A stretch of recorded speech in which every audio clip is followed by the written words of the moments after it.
Gunfire destroys their home in the middle of the night. Fight or flight took over my body. Somebody's just been shot. Somebody's outside screaming. No one saw anything after the shooting. The only piece of physical evidence they had was the shell casings. In the hunt for the shooter, there's one immediate suspect. There could only be one person who would want to put them in harm's way. I would be crying in his face and he would just sit there and just look cold. He had videos of him and several subjects driving in the car, flashing gang signs. But a shocking revelation will shake the very foundation of this case. He would figure out one way or another where she was living. He's over there on the ground. Here you come like a Tasmanian devil, and you just turn everybody's world upside down. It's okay, take a breath. This is, the X from hell type scenario. He just started shooting, so I grabbed my gun and shot back. You did what you did, you continue to do it again. At least you speechless. It is crazy. His state of mind is frightening. July 11, 2020, Beaumont, Texas. It's a warm summer night in one of the nation's largest port cities. Beaumont is located about 85 miles outside of Houston. It is known for being that small town that a lot of blue-collar workers go to get jobs, to work in industrial plants, and things of that sort. It's just after midnight when Kayla Walker and her boyfriend, 24-year-old Clifford Jones, return to their North Beaumont apartment after a night out in downtown Houston. I'm exhausted. Me too. We were relaxing in the house, just talking on the bed for the most part. And then there is where I heard gunshots. I didn't know where they were coming from. The stunned couple bolts out of bed. I guess fight or flight took over my body, and I got up and I was trying to look around and search the bedroom of what happened. Was it outside? Did it hit in here? Where did it hit at? Then I looked down at my foot and I had a bullet wound that grazed my right foot next to my pinky toe. And then I saw Clifford, he was stumbling, and we went from the bedroom to the living room. In the living room, Clifford starts to lose consciousness. I was trying to help him. I didn't really know what to do. I was like, Clifford, please wake up, please wake up. And I could just see the color just leave his body. And at that moment, it's just the out-of-body experience that the human body does when something very traumatic like that happens. My body took over and went into overdrive, and I ran out the apartment screaming for help. I was like, Clifford's been shot. I don't know what to do. I'm in shock. I've been hit. Someone please call 911. Somebody help!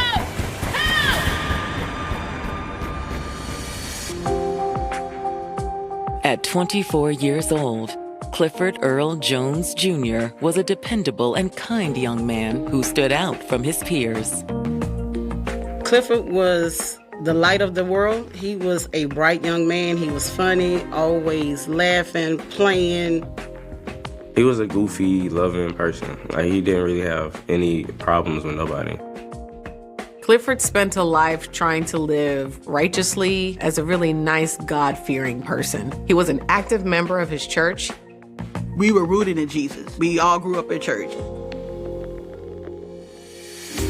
And Clifford also spent time serving his country. After graduating from high school, Clifford enlisted in the United States Marine Reserves. And he was such a focused young man. He set goals for himself and he worked tirelessly to achieve them. But after completing his contract with the Marine Corps, Clifford had a new goal. He wanted to be a high school football coach because he eat, breathe, slept football. Clifford was a football fanatic, played football in high school here. As Clifford worked towards his new goal of becoming a football coach, he got some surprising news from a former girlfriend. Child support papers came in the mail, and that's when Clifford found out about his son, Whitney. Suddenly, Clifford was a father. He was always I want to have kids. I want to have as many kids as I can. Being a dad was something that he did look forward to. Coming into fatherhood was a blessing that filled Clifford with renewed purpose. He loved being a father, spending time with Whitney when he was little. He maintained a daily connection to his son. I think it gave him a piece of fulfillment to be able to pour into somebody.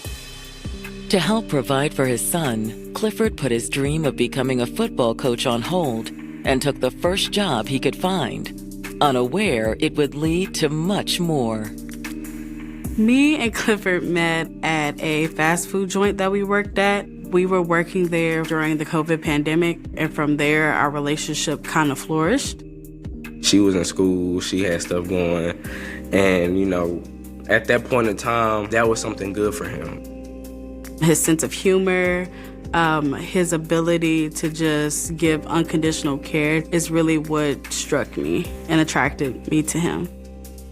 It kept progressing, and I could really tell that, like, he really liked her. You know, he's serious.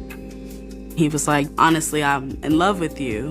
And I kind of told him the same, that I did love him too. And he was really my angel on this earth.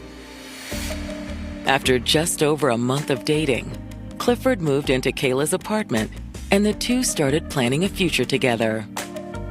He was explaining that he wants to go back to school, that way he can get his bachelor's in kinesiology. We wanted children, we wanted to get married, we wanted a life together. We wanted to explore life together. But now, instead of chasing their goals, Clifford and Kayla have both been shot by an unknown gunman. I ran out the apartment, screaming for help. I've been hit. Someone please call 911. Somebody help! Help! Beaumont police received multiple phone calls from neighbors in other areas where they had heard these loud bangs and were greatly concerned. Police dispatch, how can I help you? Somebody's just been shot. Somebody's outside screaming. I live at Jefferson House in the Parker. I hear people screaming down the stairs saying somebody got shot. The police were there with under a minute, very fast. And then the paramedics had came, and I was just distraught. I mean, I couldn't even think about what happened or why it happened. I was just in pure shock. Officers take Kayla aside as paramedics try to revive Clifford. I'm just in a sense of, is he okay? What's gonna happen? They realized that Clifford's body was unresponsive. Clifford Jones is dead. At 24 years old, Clifford Jones was a kind young man respected by his peers and had begun building a life with his girlfriend, 22-year-old Kayla Walker.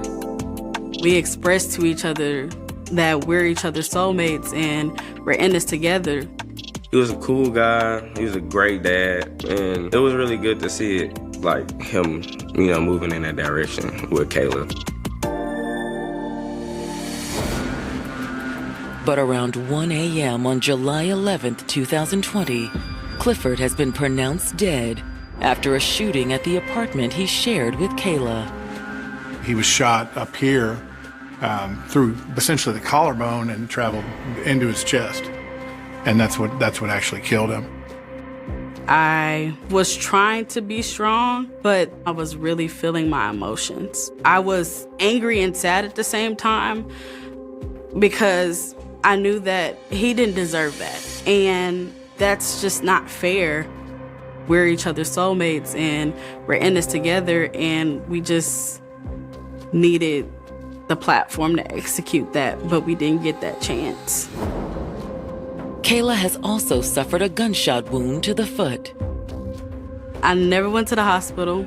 The police, the paramedics, they just wrapped my foot up, and I went straight to the police station to be interviewed. Shortly thereafter, homicide detectives arrived to begin their investigation. I gathered all my equipment and headed out to the scene. At that point, we went ahead and videoed the whole scene. Outside of the couple's apartment, they spotted several 9mm shell casings all over the ground. And they had located 4 bullet entries into the window of a bedroom in the apartment complex. Inside the bedroom, detectives continue their investigation. What they discovered were that there were several bullets that were lodged into the wall. We started looking at the trajectory of the rounds and trying to figure out where the subject was standing in the parking lot when they started shooting. We checked the whole apartment complex. We looked for videos. We were looking for anything we could find.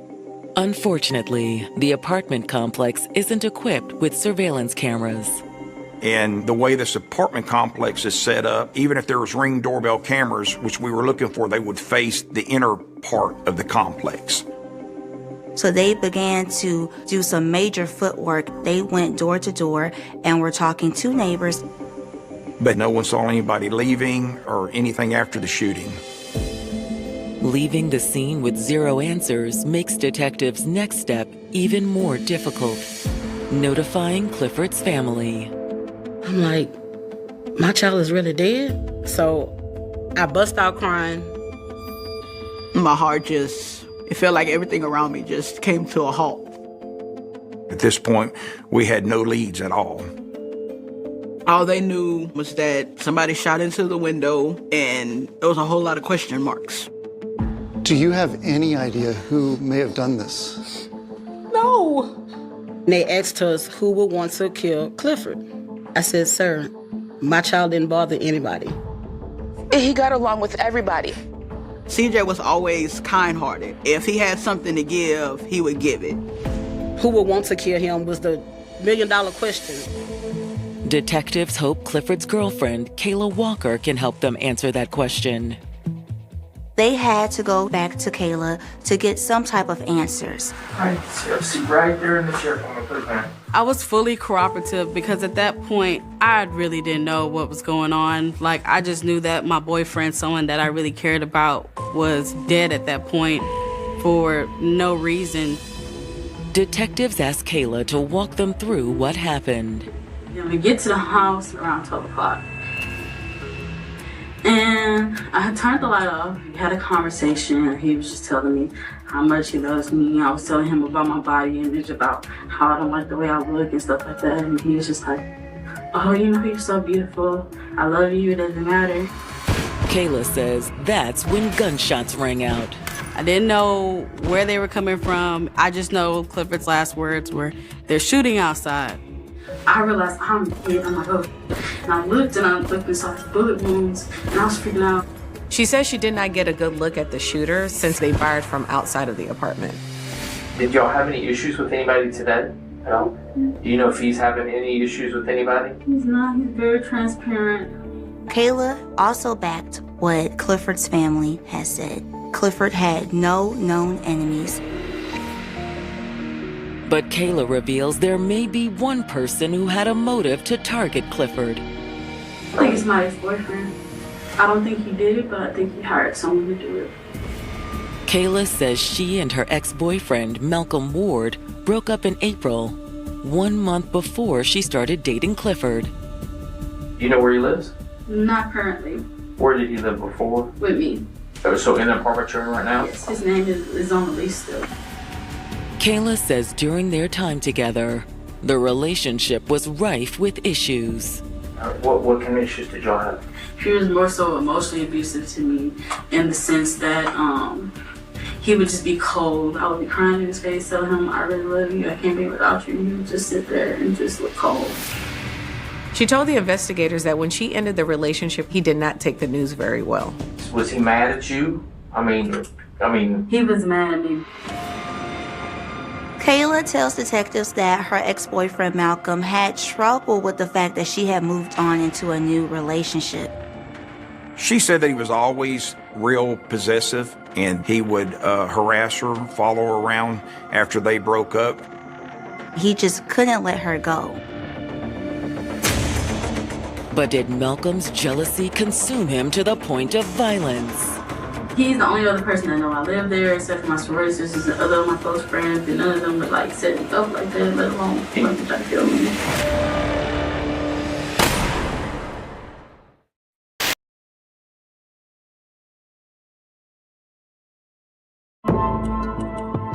After beloved father and U.S. Marine veteran Clifford Jones is shot to death, detectives are left scrambling for leads. But now, his girlfriend, Kayla Walker, believes there's one possible suspect: her ex-boyfriend, Malcolm Ward. We didn't end our relationship well, so the only person that I could think of in that moment that may have had an issue with me would be my ex. He's the only other person I know. I live there except for my sorority sisters and other of my close friends, and none of them would like set me up like that, let alone fucking try to kill me. He would come through the drive-thru and work harassing her and questioning her about Clifford. She said that his behavior became so erratic that it was starting to make her very uncomfortable. When you have breakups, it brings out, a personal side to people. And they get emotional in it, and they start acting and doing things that they would normally do. And the violence can increase like a stepladder. And I don't even point the blame game at anyone, but the only other person I have a problem with is my ex. With all the previous accusations she had given us, it seemed like that was the direction that we needed to focus on. When investigators start looking into Kayla's ex, Malcolm, they discover alarming information that adds to their suspicions. We started checking his social media accounts, and in fact, he had been posting what appeared to be a 9mm pistol on several images. He had videos of him and several subjects driving in the car, flashing gang signs, and displaying pistols. But that's not the only disturbing detail detectives uncover. They look into his records and see that he was a suspect in unrelated murder charges. He had a lengthy criminal record of weapon charges and some ag assaults, so it concerned us. Now, investigators have a new theory as to what happened the night of Clifford Jones' murder. Investigators determined that Malcolm must have drove from Houston to Beaumont to stalk Kayla and Clifford that night. And when he overheard them in bed together, he shot through their window in a jealous rage. He was mad at the situation. It was a crime of passion to us. Based on their growing suspicions, detectives reach out to Malcolm. We asked him if he'd come in and give us an interview. But when he comes to the police station, he is not alone. He brings his attorney. And Malcolm's attorney is not just his attorney, it's also his sister. Where were you last night, Malcolm? He was with me. When we started kind of getting more detailed about his movements, the days prior, she started answering for him. She tells the police officers that he was with her, so there's no way he could have been there the night of the crime. Now she's not only trying to be his lawyer, but also his alibi. That's when we stopped the interview and said, hang on a minute, you can't be his legal counsel and his alibi. It was a conflict of interest. I'm gonna go make a phone call. I'll be right back. We realized that she had just graduated law school 6-8 months prior, and she was actually a civil attorney. Oh, really? I called the law firm that she worked with, and it didn't go well for her. She's not even qualified to represent her brother in a criminal case. At that point, they left and never came back. While Malcolm hasn't incriminated himself, the unorthodox interview leaves detectives feeling encouraged. So they do some more research and they subpoena his phone call records. But when the results come in, they're not what police expected. We didn't see his cell phone anywhere near the crime scene. Instead, his phone was active in Houston at the time the shooting occurred, which was 80 miles out of Beaumont. The phone records clear Malcolm Ward of any wrongdoing in this case. Detectives have no choice but to cross Malcolm off their list. Now they're back at square one. They followed all the leads that they had, came up to a dead end. They did all the investigating that they could do. Nothing. Even though I was cooperative with the police and gave them everything that I could have possibly thought of, it still was never enough. By the time Clifford's funeral takes place, his family is still desperate for answers. It was very hard to see him laying there, and I'm like, my baby is gone, and I don't know who did it and why. They asked me to be the pallbearer. It was tough, discouraging. I don't know how else to put it. It was heartbreaking. The only thing I wanted in that moment was his family and friends to get justice. In the days that follow, Clifford's advocates turned to the media for help tracking down his killer. We did a press release reaching out to the media, hoping that this would trigger some more talking and people would start calling again. He said, we're going to need you to do a press conference. So the press conference was held, I think, September 13th. It was hard to do that. Unfortunately, their heartfelt pleas go unanswered. Nobody was calling. We weren't getting any further traction on any leads at all. It looked pretty slim of a chance of finding out who was responsible for the murder of Clifford Jones. Then, on October 25th, there's a sudden break in the case. I'd gotten a call in reference to a shootout at a major intersection in our city. It's at the same complex Clifford and Kayla had been living when they were shot. We'll be right there. I saw it on Facebook, and I kind of looked at it like, something's not right, because that would never happen over there twice. For investigators, this is too much of a coincidence. They immediately think that these two crimes could be related. Hey, he's down.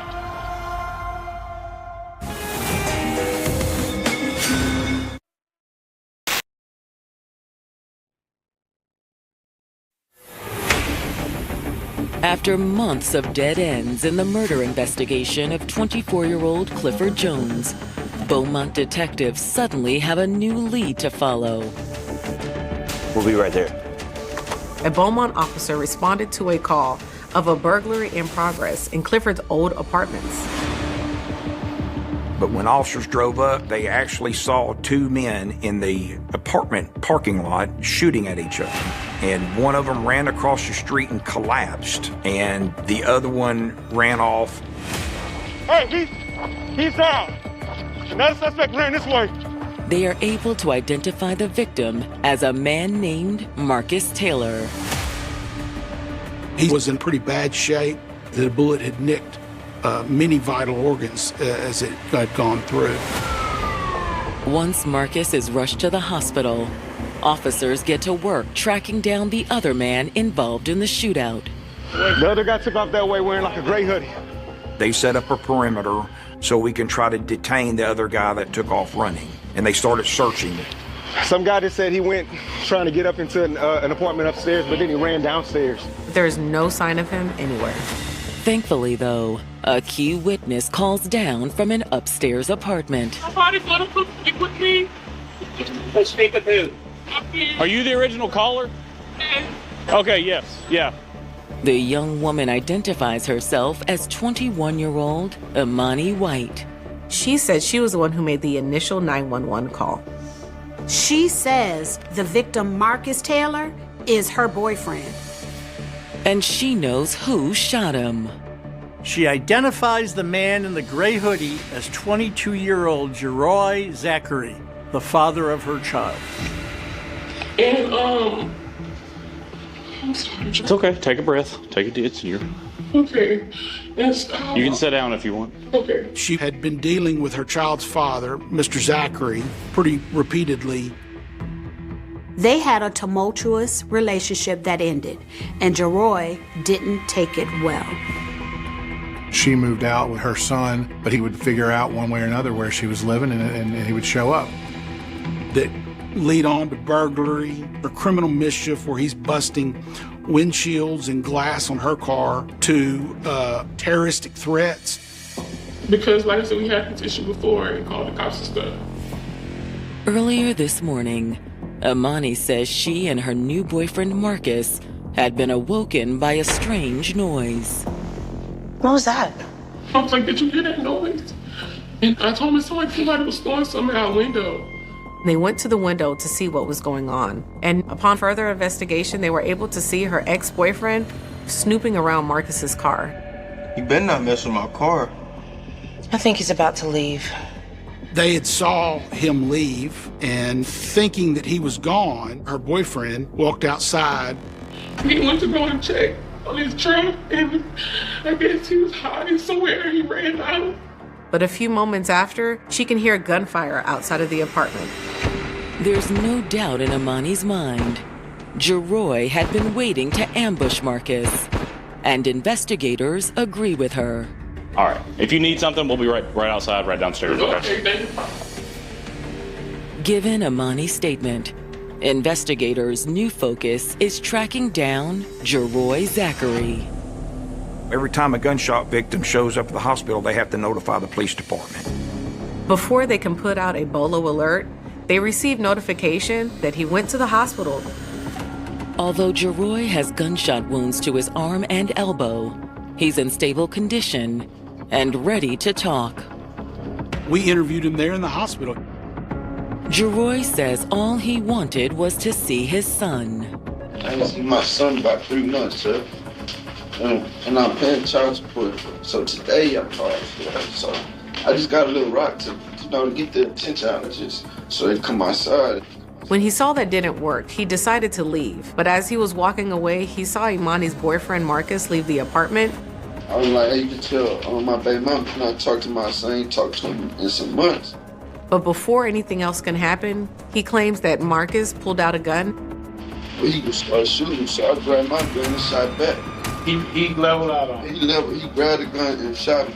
So I grabbed my gun and shot him. He says he was panicking and worried that police officers would try to pin a case on him.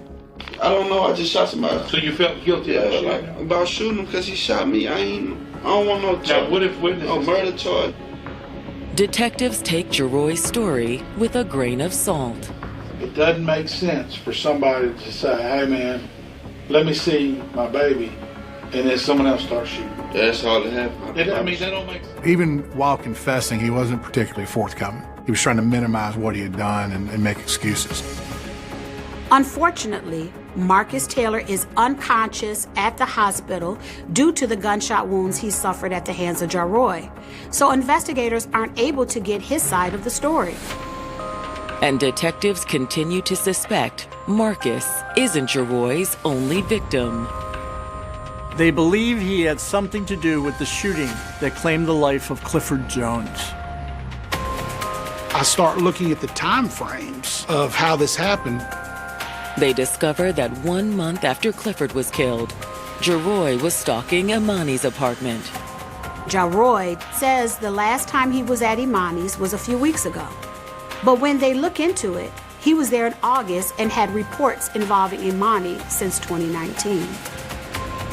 There are multiple recordings from Imani's Ring camera that show Jeroy arriving unannounced and banging on her door or attempting to vandalize the camera.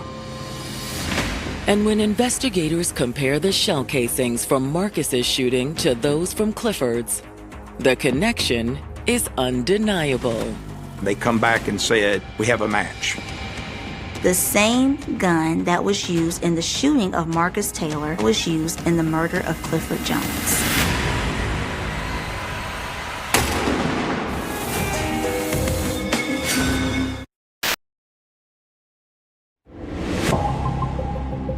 Three months after Clifford Jones was murdered inside his Beaumont apartment, a similar shooting has led detectives to place Jeroy Zachary as the prime suspect in both attacks.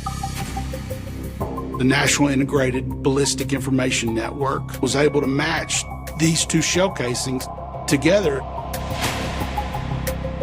The gun used on the ag assault is the gun that was used on my homicide.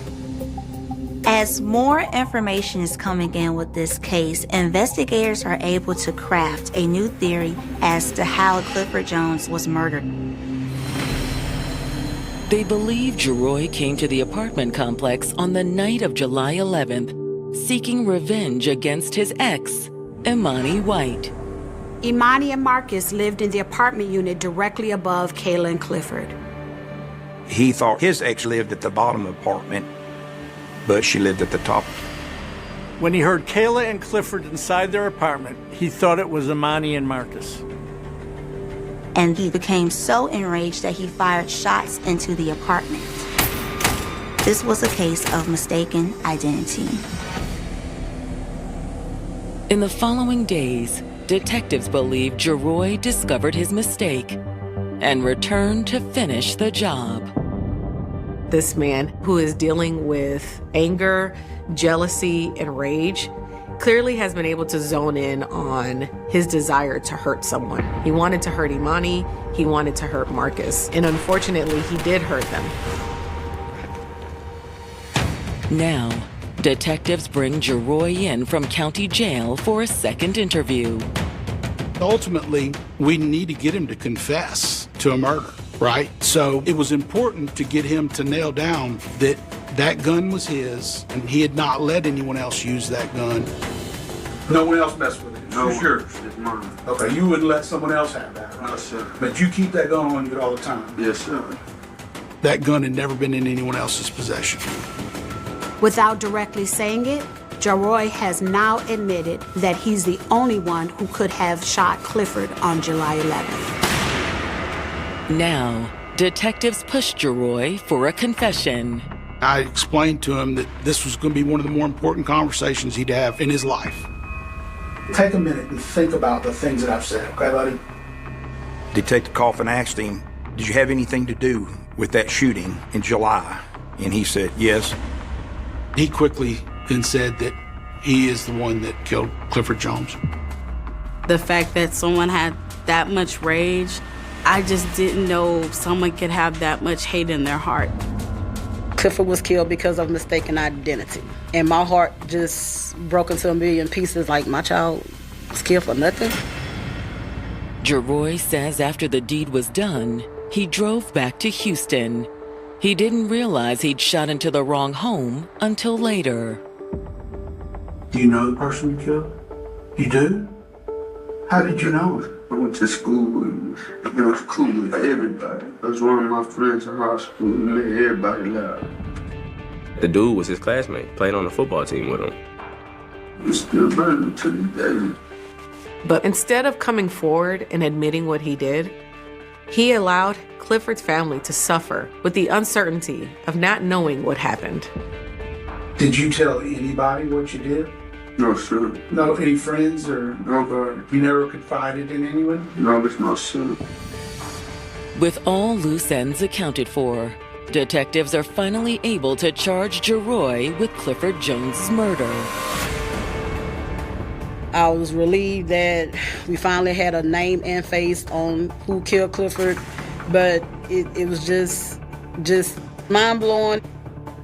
It was a big sigh of relief to know that the person who did this senseless act was no longer going to be able to hurt anybody else. With the evidence in hand, the prosecution expects this case to be open and shut. But at trial, Geroy flips the script. He pled not guilty even after the confession. He just really thought it was a game.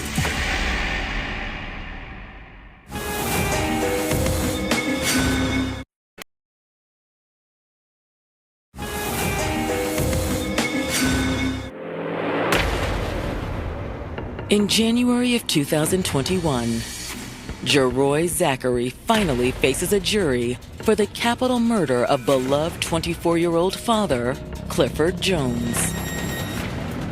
It was very hard to sit there and see him face to face because he just really thought it was a game. Even though Geroy confessed to police, he decides to plead not guilty at trial. In another surprising move, Geroy takes the stand in his own defense. They essentially tried to portray him as a victim and that this long history of violence was not his true nature. He states that he had no intentions of murdering Clifford as well as hurting anybody. He says that he simply wants to be a good father and see his son. He never showed any remorse for what he did at all. None. He never took accountability. It really turned to he's not this monster that he really is. And I think they were hoping to maybe get some sympathy. Despite Jeroy's new strategy, the prosecution holds firm in the argument they've built. Because these cases are intrinsically linked, I made sure that we covered our bases. And I started with Kayla. Standing trial and getting to say what happened to me was the first time I ever got to talk about what happened. And it was different because I had to go into real deep details in front of a jury and witnesses and Clifford's family and the defendant's family as well. And it was definitely an uncomfortable situation. Kayla is forced to come face to face with the man that terrorized her and Clifford. The attorney said, "Do you know who this person is?" And I said, "I'd never seen that man in my life." And I let her tell her story, that this innocent young woman just had her life shattered one night while she was with her man, with Clifford. We were living life to the best of our abilities. Clean records, no crazy things or anything of that nature, but our lives were changed forever. It's crazy because Clifford was where he wanted to be, minding his business, and his life was taken because someone was mad and in their feelings and shot it to the wrong apartment. While Jeroy claims he didn't intend to kill Clifford, prosecutors say it doesn't absolve him of murder. He was well aware of what he was doing, that he shouldn't be doing it, but he insisted on doing it anyway. And he wasn't stopping. It progressively got worse to the point where he walks outside on October the 25th and opens fire. You did what you did. You continue to do it again. Prosecutors point out that Jeroy also put his own son at risk. He was firing shots into random apartments. One of those bullets could have easily hit his son that he so desperately loves and tries to protect. You love your son so much that you would actually take a loaded gun and shoot it into the apartment that your child is living in? Really? It is crazy. His state of mind is frightening. It leaves you speechless, and it's like, you really did this. You did this. After just half an hour of deliberation, the jury returns with a verdict. I don't think the jury felt any sympathy for him. Jeroy Zachary is found guilty of capital murder and sentenced to 70 years in prison. He'll be 92 when he gets out, so it's essentially a life sentence. After Jeroy is sentenced for Clifford Jones' murder, Marcus Taylor passes away. He continued having medical complications after being shot by Jeroy, and his loved ones believe that's what killed him. Jeroy has been charged with aggravated assault for the attack on Marcus. Those charges are still pending, so Jeroy could actually end up seeing more time added to his sentence once that case is resolved. But for Clifford Jones' loved ones, it still wouldn't be enough. I feel like it's not enough. For me, I feel like death should be treated with death. Both families ultimately in the trial process lost. We were separate on each side, but we were in pain together. In a senseless act of violence, Clifford Jones lost his life due to the reckless behavior of a man he barely knew. These are the things of just the X from hell type scenario. Here you come like a Tasmanian devil, and you just turn everybody's world upside down. And that's the hurtful part, that Clifford should still be here. He wasn't doing nothing to anybody. He was where he was supposed to be. This is very unfair. I lost somebody that I really cherished. His family lost a loving person. His child is growing up without his father on this earth. On a cold October afternoon in 1984, 9-year-old Christine Jessup walked home from school in Queensville, Ontario, and disappeared. She was supposed to be safe. She was a child walking through a small rural community where people knew one another, where familiar roads connected farms and homes, where a trip home from school should have been routine.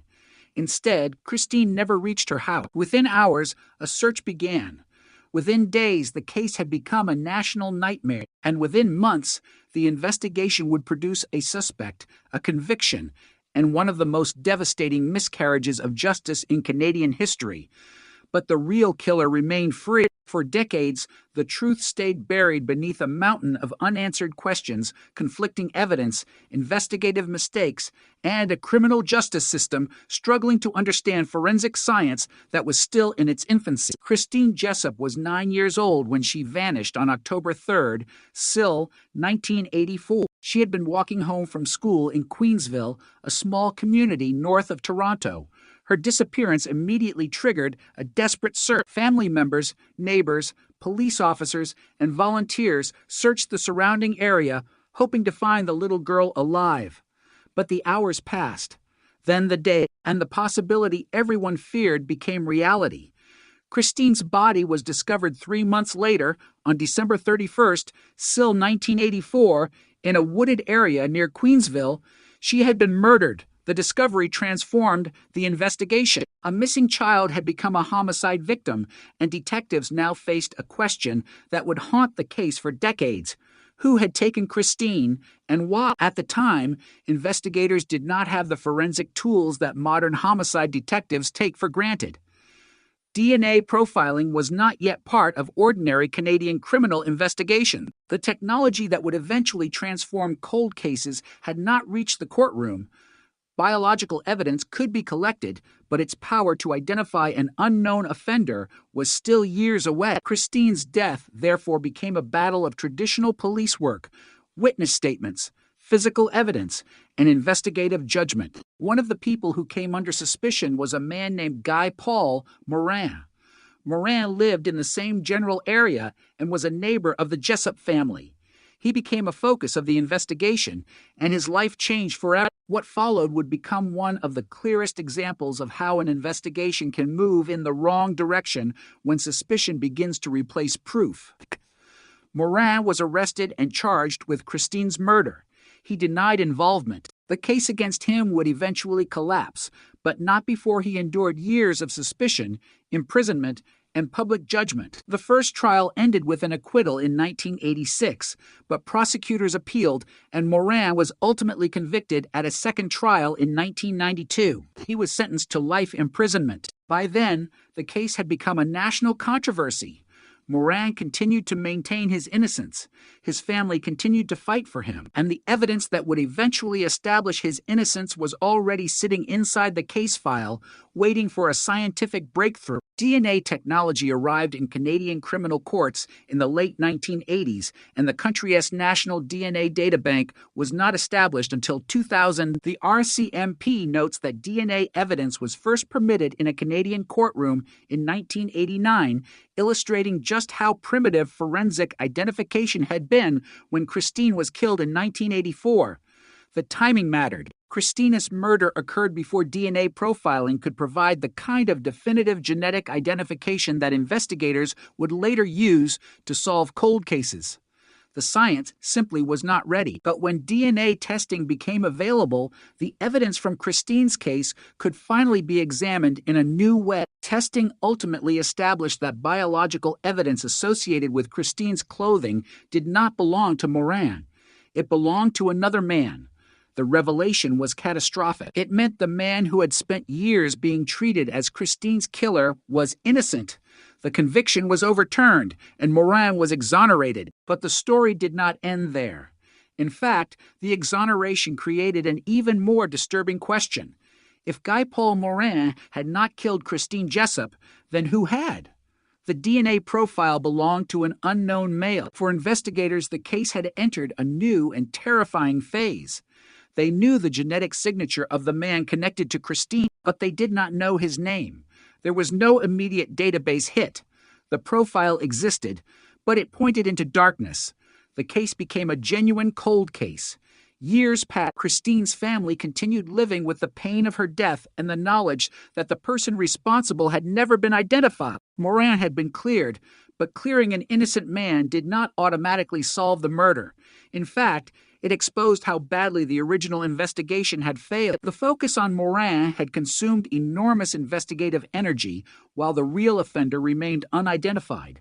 The DNA evidence now offered a second chance, but second chances in cold cases can take decades. The unknown profile was preserved. Investigators continued to examine the evidence. New techniques emerged. Genetic genealogy began transforming forensic investigations around the world. Instead of requiring an offender's DNA to already exist inside a criminal database, investigators could sometimes search publicly available genetic genealogy resources for relatives of an unknown person. A distant cousin could become the first thread. That thread could lead to a family. The family could reveal a surname, and eventually traditional police work could narrow the possibilities to a specific individual. It was this emerging technology that finally changed Christine Jessupa's case. More than 35 years after her murder, investigators returned to the genetic evidence. The unknown male DNA profile was examined through genetic genealogy. The process eventually pointed investigators toward a man named Calvin Hoover. Hoover was not a stranger to the historical investigation. He had lived in the area around the time Christine was murdered, but by the time investigators identified him through the genealogical process, he was dead. That created another extraordinary problem. The man who appeared to be connected to Christine's murder could not be interviewed, arrested, or confronted. He could not explain himself. He could not deny the allegation. He could not tell investigators what had happened. The case would have to be built almost entirely from the evidence he had left behind. In 2020, the Toronto Police Service announced that DNA evidence had identified Hoover as the person whose genetic profile matched the biological evidence from Christine Jessupa's clothing. The announcement brought a stunning end to one of Canada's most notorious cold cases. After 36 years, investigators finally had a name. But the announcement carried another painful reality. There would be no courtroom trial. Hoover had died in 2015. Justice, in the traditional sense, was impossible. Yet identification still mattered. For Christine's family, knowing who had been responsible answered a question that had haunted them since 1984. For Guy Paul Morin, it represented the final confirmation that the conviction against him had been profoundly wrong. And for Canadian law enforcement, the case became a powerful demonstration of what modern forensic genealogy could accomplish. The DNA had existed for decades. What changed was the ability to interpret it. The science had finally caught up with the evidence. The contrast was almost surreal. In 1984, investigators had a murdered child and an unidentified killer. In 1992, an innocent man was imprisoned for a crime he did not commit. In the years that followed, DNA testing exposed the error. Then, decades later, genetic genealogy transformed an anonymous biological profile into the name Calvin Hoover. One case had crossed multiple generations of forensic science. The investigation had moved from fingerprints and witness statements to DNA profiling, then from conventional DNA databases to genealogical research. Every stage depended on evidence preserved during the previous stage. The same biological material that could not identify anyone in 1984 eventually became the key to identifying the real offender. That is what makes Christine Jessupa's murder so haunting. The evidence had been there. The truth had been there. But the technology needed to reveal it did not exist when the crime occurred. And while investigators searched for answers, an innocent man suffered the consequences of a system desperate to solve the murder. Guy Paul Morin's name became inseparable from the tragedy, but not because he was guilty. His case became a symbol of wrongful conviction. Christine's murder became a symbol of an unsolved crime, and the DNA profile became the bridge between the two. When police finally announced that Calvin Hoover had been identified as the man whose DNA was found on Christina's clothing, the news reverberated across Canada. The case that had begun with the disappearance of a 9-year-old girl had finally reached its most important forensic conclusion. But even then, the word solved could never fully describe what had happened. Christine was still dead. Her family had still endured decades of grief. Morin had still lost years of his life, and Hoover could never stand before a jury. The truth had arrived, but it had arrived impossibly late. There was no dramatic courtroom verdict, no jury deliberation, no sentence. Instead, There was a name attached to a DNA profile and the knowledge that the person responsible had escaped legal accountability through the passage of time and death. For Christine's family, however, the identification mattered. The mystery surrounding the killer had finally ended. The question that had haunted them for more than 3 decades had an answer, and perhaps that is the most unsettling part of the story. For years, people had wondered whether Christine's killer was still alive, whether he might be watching the investigation, whether he might have been living quietly somewhere in the community. In the end, the answer was hidden, not in a confession, not in a forgotten witness, and not in a dramatic police confrontation. It was hidden inside a microscopic biological trace, a trace left behind in 1984, a trace that survived the collapse of one investigation, the wrongful conviction of an innocent man, the rise of DNA science, and the passage of more than 3 decades. It waited. And when investigators finally had the technology to read it, it told them the truth. The little girl who walked home from school in Queensville had not simply vanished into history. Her case had remained alive inside the evidence, and after 36 years of silence, that evidence finally spoke her killeress name. The case against Guy Paul Moran did not begin with a confession, a fingerprint, or a witness who had seen him murder Christine Jessup. It began with suspicion.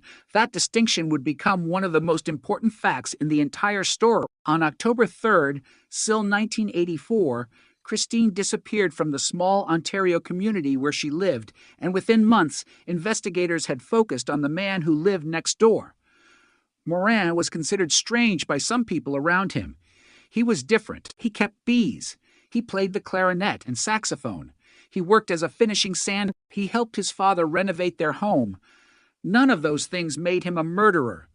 But as the investigation progressed, ordinary details of his life began to be interpreted through the assumption that he was guilty. The danger was already taking shape. Once investigators began viewing Moran as the likely killer, information that supported that theory seemed increasingly important, while information pointing away from him risked being dismissed. Years later, the Kaufman Inquiry would describe this phenomenon as tunnel vision, a narrow focus on one investigative theory that distorts how evidence is evaluated. In Christina's case, that tunnel vision would help turn an innocent neighbor into the accused killer of a 9-year-old girl. But in October 1984, nobody knew how badly the investigation would eventually fail. Christine had simply disappeared.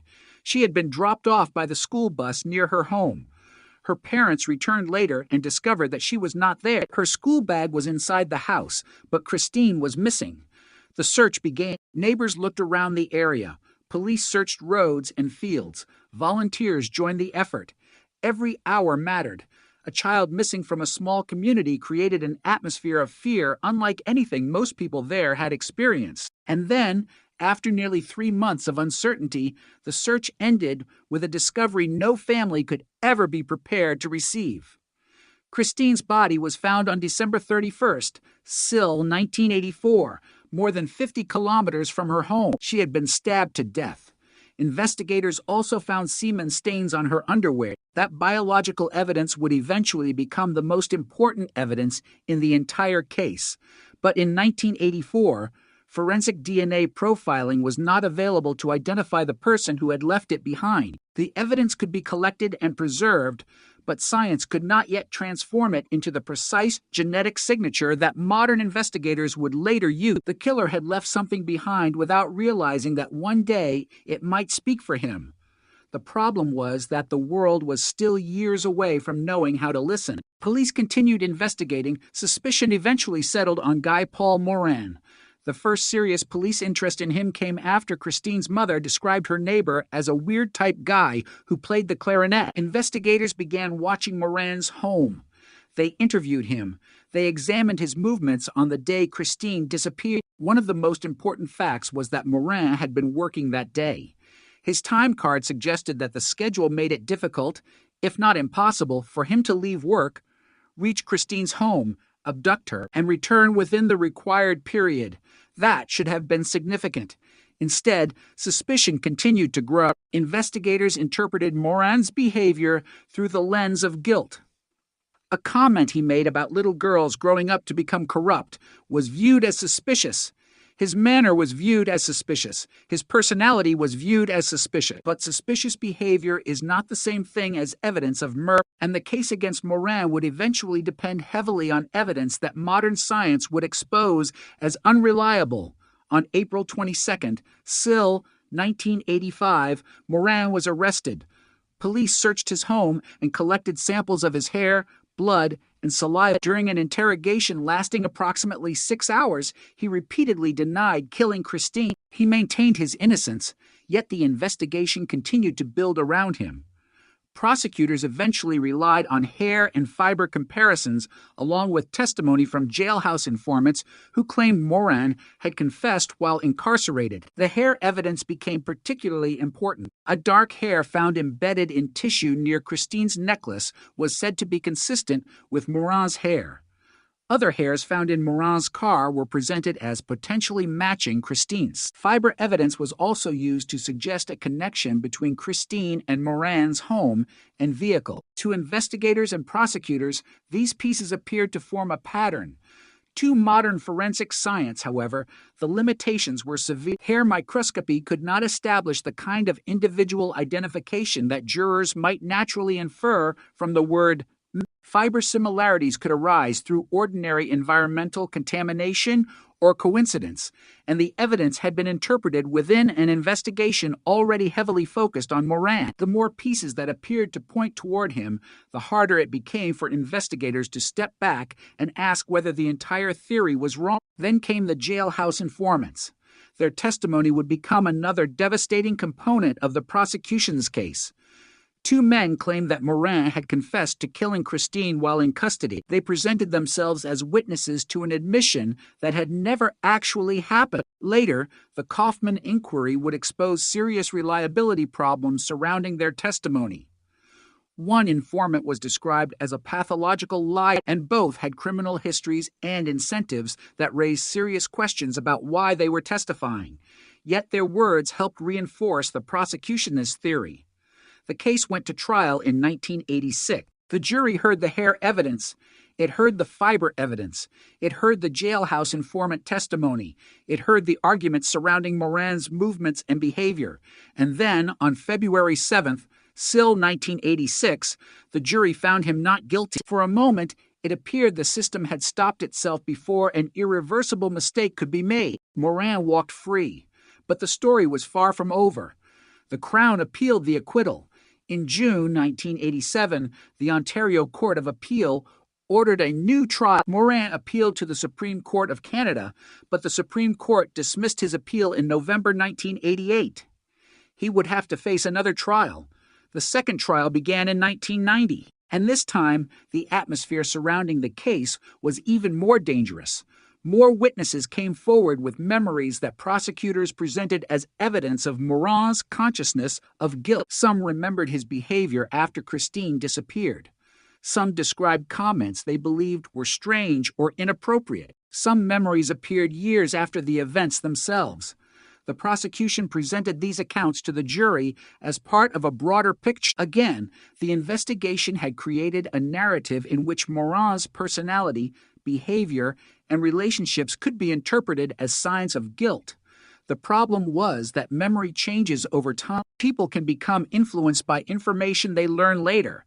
They can reinterpret ordinary events after discovering that someone has been accused of a terrible crime. The Kaufman inquiry later concluded that several witnesses had provided unreliable evidence, with some changing their testimony in ways that helped support the prosecution's theory. On July 30th, Sill 1992, the second jury found Guy Paul Morin guilty of first-degree murder. He was sentenced to life imprisonment. The nightmare had become official.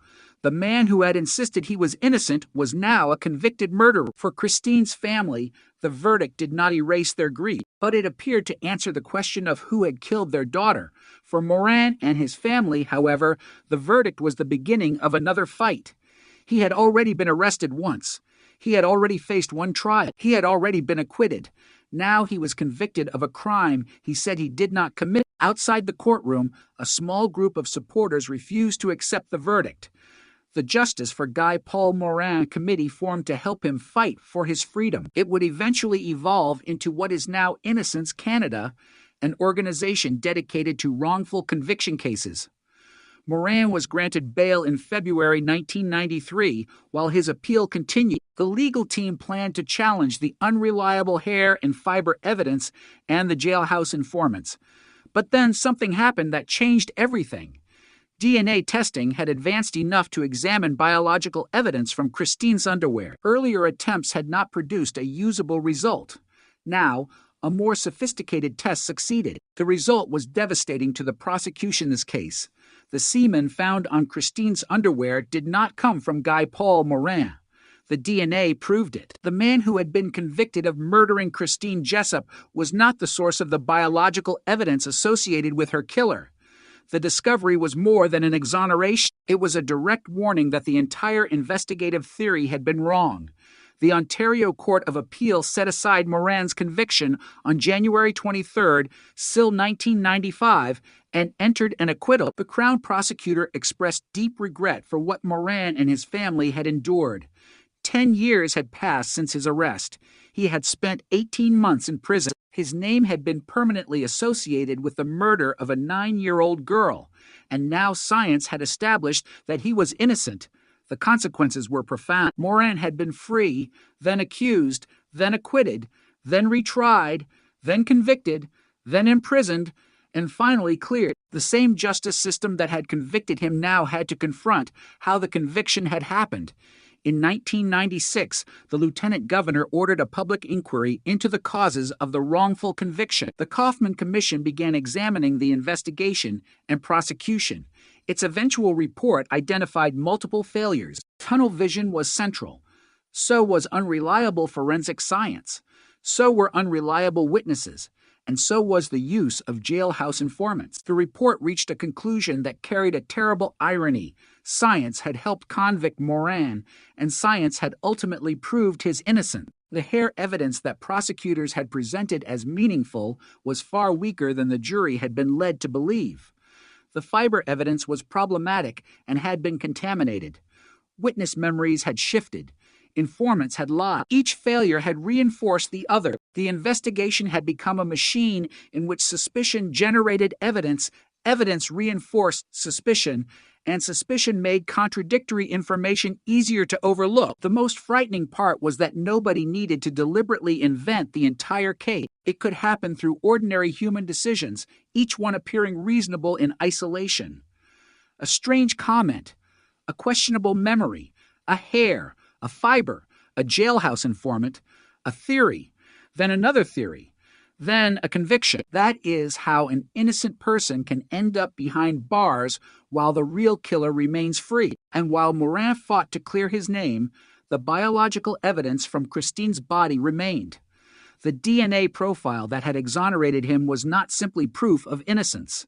It was also evidence pointing toward an unknown man. Somewhere in the genetic code was the identity of Christina's real killer. Investigators now had something they had not possessed in 1984, a biological profile belonging to the person who had left semen on Christine's underwear. But the profile did not immediately reveal a name. The National DNA Data Bank did not yet exist when Christine was murdered, and even after its creation in 2000, there was no automatic match to the unknown offender. The investigation had therefore reached another painful stage. Morin was innocent, but Christine's killer was still unidentified. For Christine's mother, Janet Jessup, this meant the nightmare remained unfinished. She had lost her daughter. She had watched a neighbor become accused. She had lived through a wrongful conviction. Then she had watched that conviction collapse. And after all of it, the person who had actually killed Christine was still unknown. There was no final answer. No trial. No confession. No punishment. Just a DNA profile waiting in a laboratory. Time continued to move. Technology continued to evolve. Genetic genealogy emerged as a powerful new investigative technique. Investigators could now use DNA from an unknown offender to search for relatives who had voluntarily placed their genetic information into genealogy databases. The search did not identify a suspect directly. Instead, it produced relationships. Those relationships could be assembled into family trees. Eventually, a family could be identified, and from that family, investigators could search for an individual whose history, location, and circumstances fit the crime. This approach had already transformed other cold cases. Now it was coming to Christine Jessup. In 2020, Toronto police announced that they had used genetic genealogy to identify an alternate suspect in Christina's murder. His name was Calvin Hoover. Hoover was not alive to hear the accusation. He had died in 2015, but investigators had something extraordinary waiting for them. A blood sample from Hoover had been retained at the Center of Forensic Sciences after his death. That sample could be compared directly with the DNA profile from the Christine Jessup investigation. The result was conclusive. Hoover's DNA matched the profile associated with the biological evidence from Christina's clothing. The man who had remained unidentified for 36 years finally had a name, and with that name came another shot. Hoover had known the Jessup family. He was not an unknown predator who had appeared from somewhere beyond the community. He had been connected to the people around Christine. The identification did not produce a courtroom drama because Hoover was already dead. But it produced something the family had not possessed since 1984, an answer. Christine's killer had been identified. Guy Paul Morin had been proven innocent. The biological evidence had finally fulfilled the promise it had carried for decades. Yet the story remained deeply unsettling because the solution came only after so much damage had already been done. An innocent man had been convicted, a family had spent decades mourning, and the real killer had died without ever standing before a jury. The case became a lesson in both the power and limitations of forensic science. DNA could exonerate the wrongfully convicted. Genetic genealogy could identify a previously unknown offender, but no technology could reverse the years that had already passed. No database could return Christine to her family. No identification could erase the pain of a mother who had spent decades asking what happened to her daughter. The truth had finally emerged, but it had arrived after the justice system had already inflicted its own terrible wound. And as investigators looked back over the entire case, one fact became impossible to ignore. The biological evidence that eventually exposed Calvin Hoover had been present from the beginning. The truth had not suddenly appeared in 2020. It had been sitting inside the evidence since 1984. What changed was humanity's ability to read it. 36 years after Christine disappeared, science finally translated that silent evidence into a name. The question that remained was how that name had escaped investigators for so long and what the final forensic trail would reveal about the man who had remained hidden while an innocent neighbor paid the price.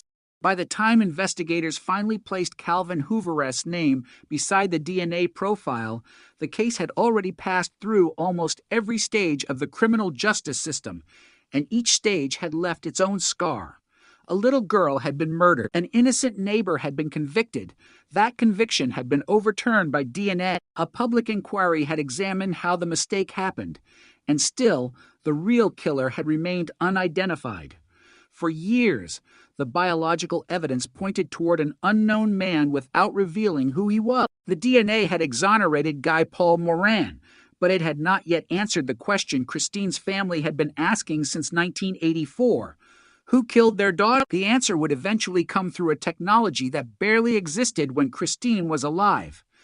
Genetic genealogy did not simply compare one suspect with one crime scene sample. It searched for biological relatives.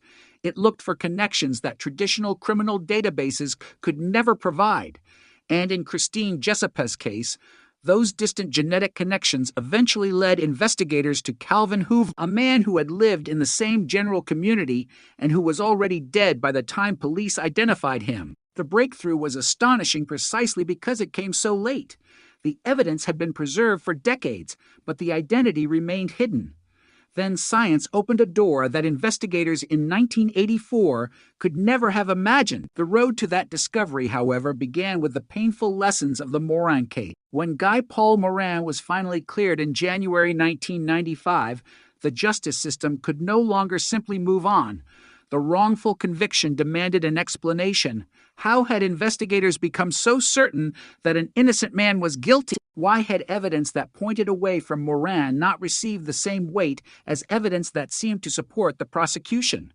Why had unreliable witnesses been permitted to influence the case? And how had forensic evidence been presented to a jury in a way that suggested far more certainty than the science could actually provide? The Ontario government responded by appointing Justice Fred Kaufman to conduct a public inquiry. The Kaufman Commission examined the investigation into Christine's death, the handling and preservation of forensic evidence, and the criminal proceedings involving Moran. Its work was enormous. The inquiry held 146 days of public hearings, heard from 120 witnesses, and examined more than 100,000 pages of evidence and documents. Kaufman released his report in 1998, making 119 recommendations for changes to the administration of criminal justice. The findings became a warning about what can happen when an investigation loses the ability to question its own assumptions. The problem was not simply that one detective made one mistake. The failure was broad. The investigation had developed tunnel vision. Once Moran became the principal suspect, information was increasingly interpreted through the theory that he was responsible. Evidence that seemed suspicious became important. Evidence that contradicted the theory struggled to break through. The result was catastrophic. Moran had spent years carrying the burden of a crime he did not commit, while Christine's real killer remained free. The irony was brutal. The case had produced a conviction, but it had not produced justice. It had produced certainty, but the certainty was false. And while the public inquiry examined what had gone wrong, the biological evidence quietly remained. The semen recovered from Christina's underwear had already performed the first miracle of the case. It had proved Moran was not the source, but DNA could do more than exonerate him. It could potentially identify the person who had actually left the biological material behind. The problem was finding that person. For years, the DNA profile did not match anyone in the available criminal databases. The unknown male remained exactly that. Unknown. No name. No arrest. No confession. No courtroom. The case was solved in one sense and unsolved in another. Investigators knew the person they had convicted was innocent, but they still did not know who had murdered Christine. That distinction is easy to miss when looking back at the case. An exoneration does not automatically equal a solution. It creates another investigation, and in Christine's case, that second investigation would last for decades. The passage of time made the challenge even greater. Witnesses died. Memories faded. Records became harder to locate. People who had lived in the community in 1984 moved away. Others grew old. Some of the investigators who had worked the original case retired. The physical evidence, however, could still speak. That was why preservation mattered. The DNA profile had survived because biological evidence had been retained and because forensic laboratories continued to improve their ability to analyze old material. The importance of preserving forensic evidence became one of the broader lessons of the case. A sample that seemed limited in one generation could become extraordinarily powerful in another.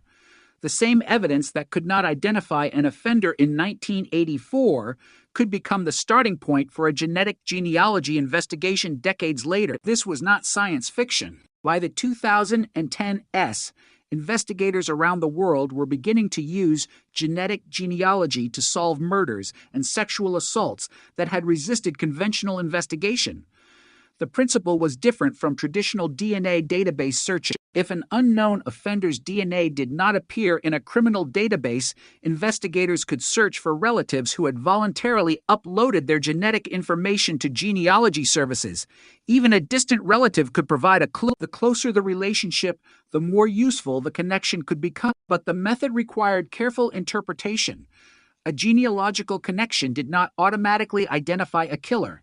It generated investigative leads. Detectives still had to build the case through conventional police work and direct forensic comparison. That distinction became important in Christine's case. Investigators were not simply looking at a family tree and declaring that someone was guilty. They were using the genetic relationships to narrow the field. The investigation eventually led to Calvin Hoover. The name represented a dramatic turn in the story. Hoover had lived in the same region as Christine and had connections to the community. He was not simply a theoretical name generated by a computer. He was a real person whose history could be examined. But there was a problem that immediately made the case different from almost every other cold case breakthrough. Hoover was dead. He had died in 2015, years before the genetic genealogy investigation identified him. That meant investigators could not arrest him. They could not interrogate him. They could not search his home while he was alive. They could not watch his movements. They could not obtain a fresh cheek swab from him. The investigation therefore depended on something extraordinary, a preserved blood sample. Hoover had previously provided blood for medical purposes, and a sample was available to investigators. Police could compare that retained DNA with the unknown male profile from Christine's case. The result provided the confirmation investigators needed. Hoover's DNA matched the biological evidence associated with Christine. The anonymous profile finally had a name. The implications were enormous. For 36 years, the killer had existed in the case file only as an unknown genetic profile. Now, investigators could attach a human identity to that profile. The person responsible was no longer a statistical possibility. The genetic evidence pointed to Calvin Hoover. Yet, because Hoover had died 5 years earlier, there could be no traditional prosecution. The justice system could identify him, but it could not bring him before a judge. That created a strange form of finality. The investigation had reached its destination, but there would be no trial. No jury would hear the evidence. No defense attorney would challenge the genetic genealogy. No prosecutor would present a closing argument. No judge would pronounce a sentence. Instead, investigators announced the identification publicly, allowing the historical record to finally reflect what the DNA evidence had revealed. For the Jessup family, the announcement brought an answer that had been missing for more than 3 decades. For Morin, it confirmed what he had been saying since the beginning. He had not killed Christine, and for the Canadian justice system, it became a powerful example of why cold cases must remain open to new science. But there was another disturbing dimension. The man identified by DNA had lived in the same world as Christine. He was not a distant stranger from another province whose connection existed only on paper. His identity placed him inside the social geography of the case. That made the discovery feel even more immediate. The killer had not disappeared into some mysterious unknown dimension. He had existed in the community. He had lived a life. He had aged. He had eventually died.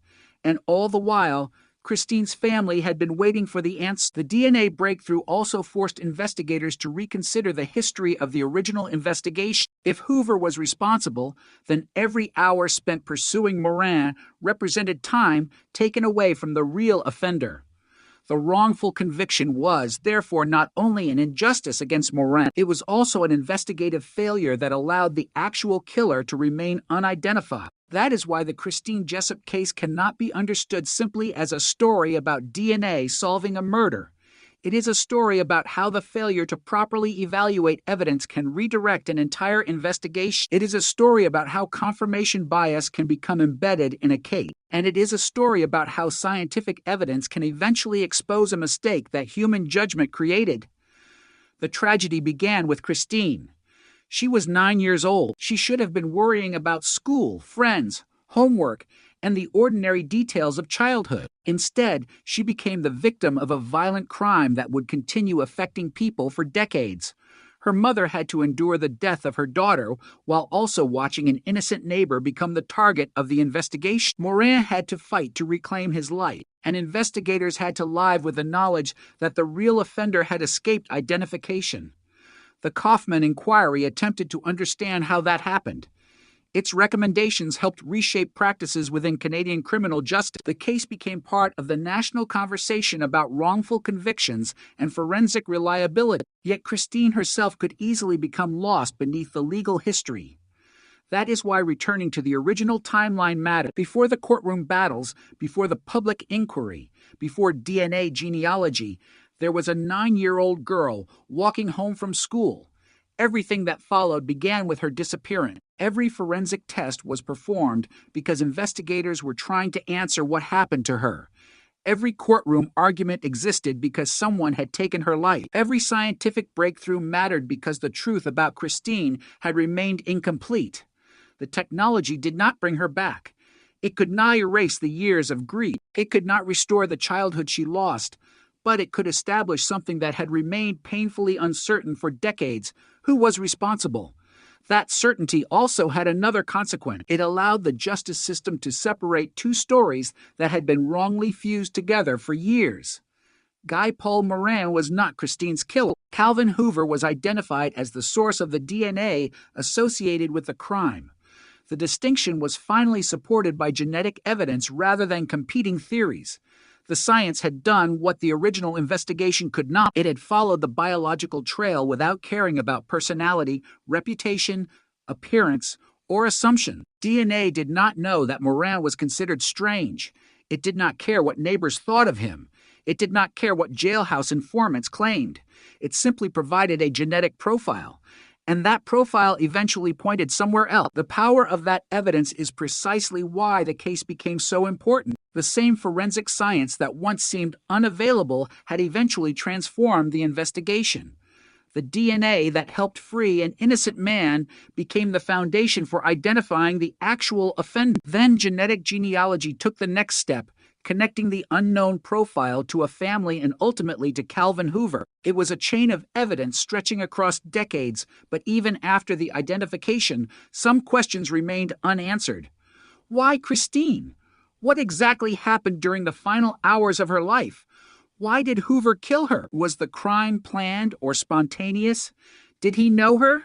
Did he have other victims? Because Hoover was dead, many of those questions might never receive definitive answers. Investigators could establish the genetic connection, but they could not interrogate the man himself. The final chapter therefore remained partly silent. That silence was different from the silence before the breakthrough. Before, nobody knew who the killer was. Afterward, investigators had a name but not a confession. The mystery narrowed, but it did not disappear entirely. And perhaps the most haunting question was one that had nothing to do with DNA at all. How many years might have been saved if the original investigation had been conducted differently? How different would Christine's family's life have been if the real offender had been identified in 1984? How different would Morin's life have been if the limitations of hair analysis and unreliable informant testimony had been recognized early? These questions cannot be answered with certainty, but the history of the case makes one lesson unmistakable. Evidence must be questioned, even when it appears to fit the theory, because when investigators become convinced too early, an innocent person can become the answer simply because the real answer is harder to find. Christine's murder demonstrated the terrible consequences of that mistake. Yet decades later, it also demonstrated something hopeful. Evidence can survive. Science can improve. Cases can be reopened. Mistakes can be corrected. A biological trace can remain silent for 36 years and then suddenly become the loudest piece of evidence in an entire investigation. Calvin Hoover could not be brought to justice in a courtroom, but his identity could finally be established. Guy Paul Morin could finally be separated from the crime that had consumed his life, and Christine Jessup could finally have her story told with the correct name attached to the killer. The case had taken decades to reach that point, but the DNA had never forgotten. It had been waiting in the evidence, untouched by changing memories and shifting theories, and when investigators finally learned how to read it, the silence surrounding Christine's murder began to break. The revelation that Calvin Hoover was the man behind the DNA profile did not arrive as a dramatic confession or a sudden appearance in a police station. It came through years of scientific progress, careful forensic work, and a trail that had survived longer than almost anyone connected to the original investigation could have imagined. By the time Toronto investigators announced the identification in 2020, Christine Jessup had been dead for 36 years.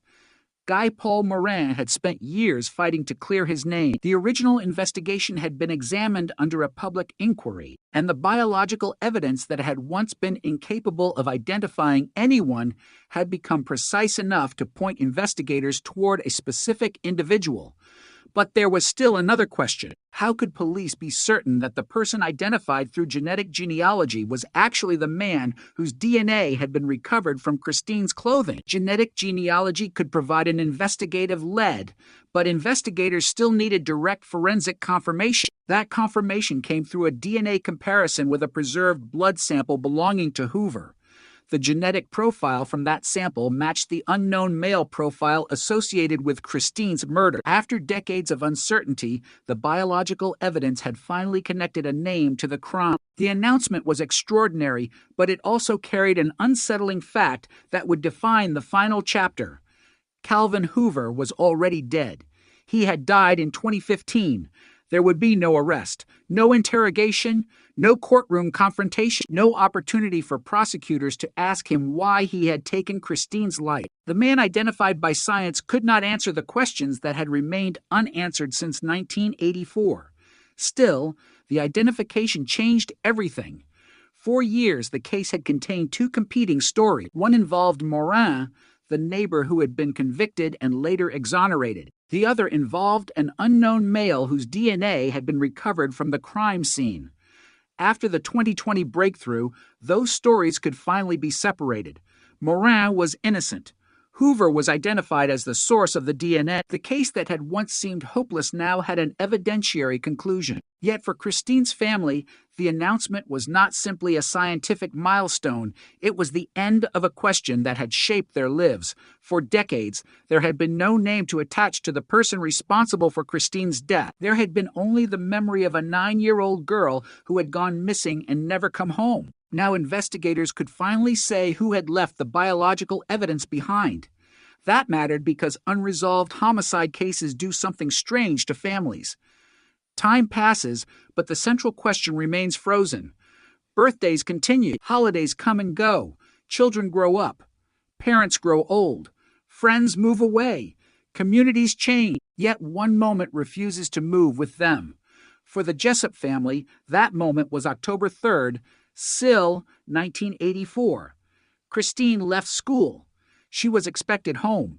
Then she disappeared.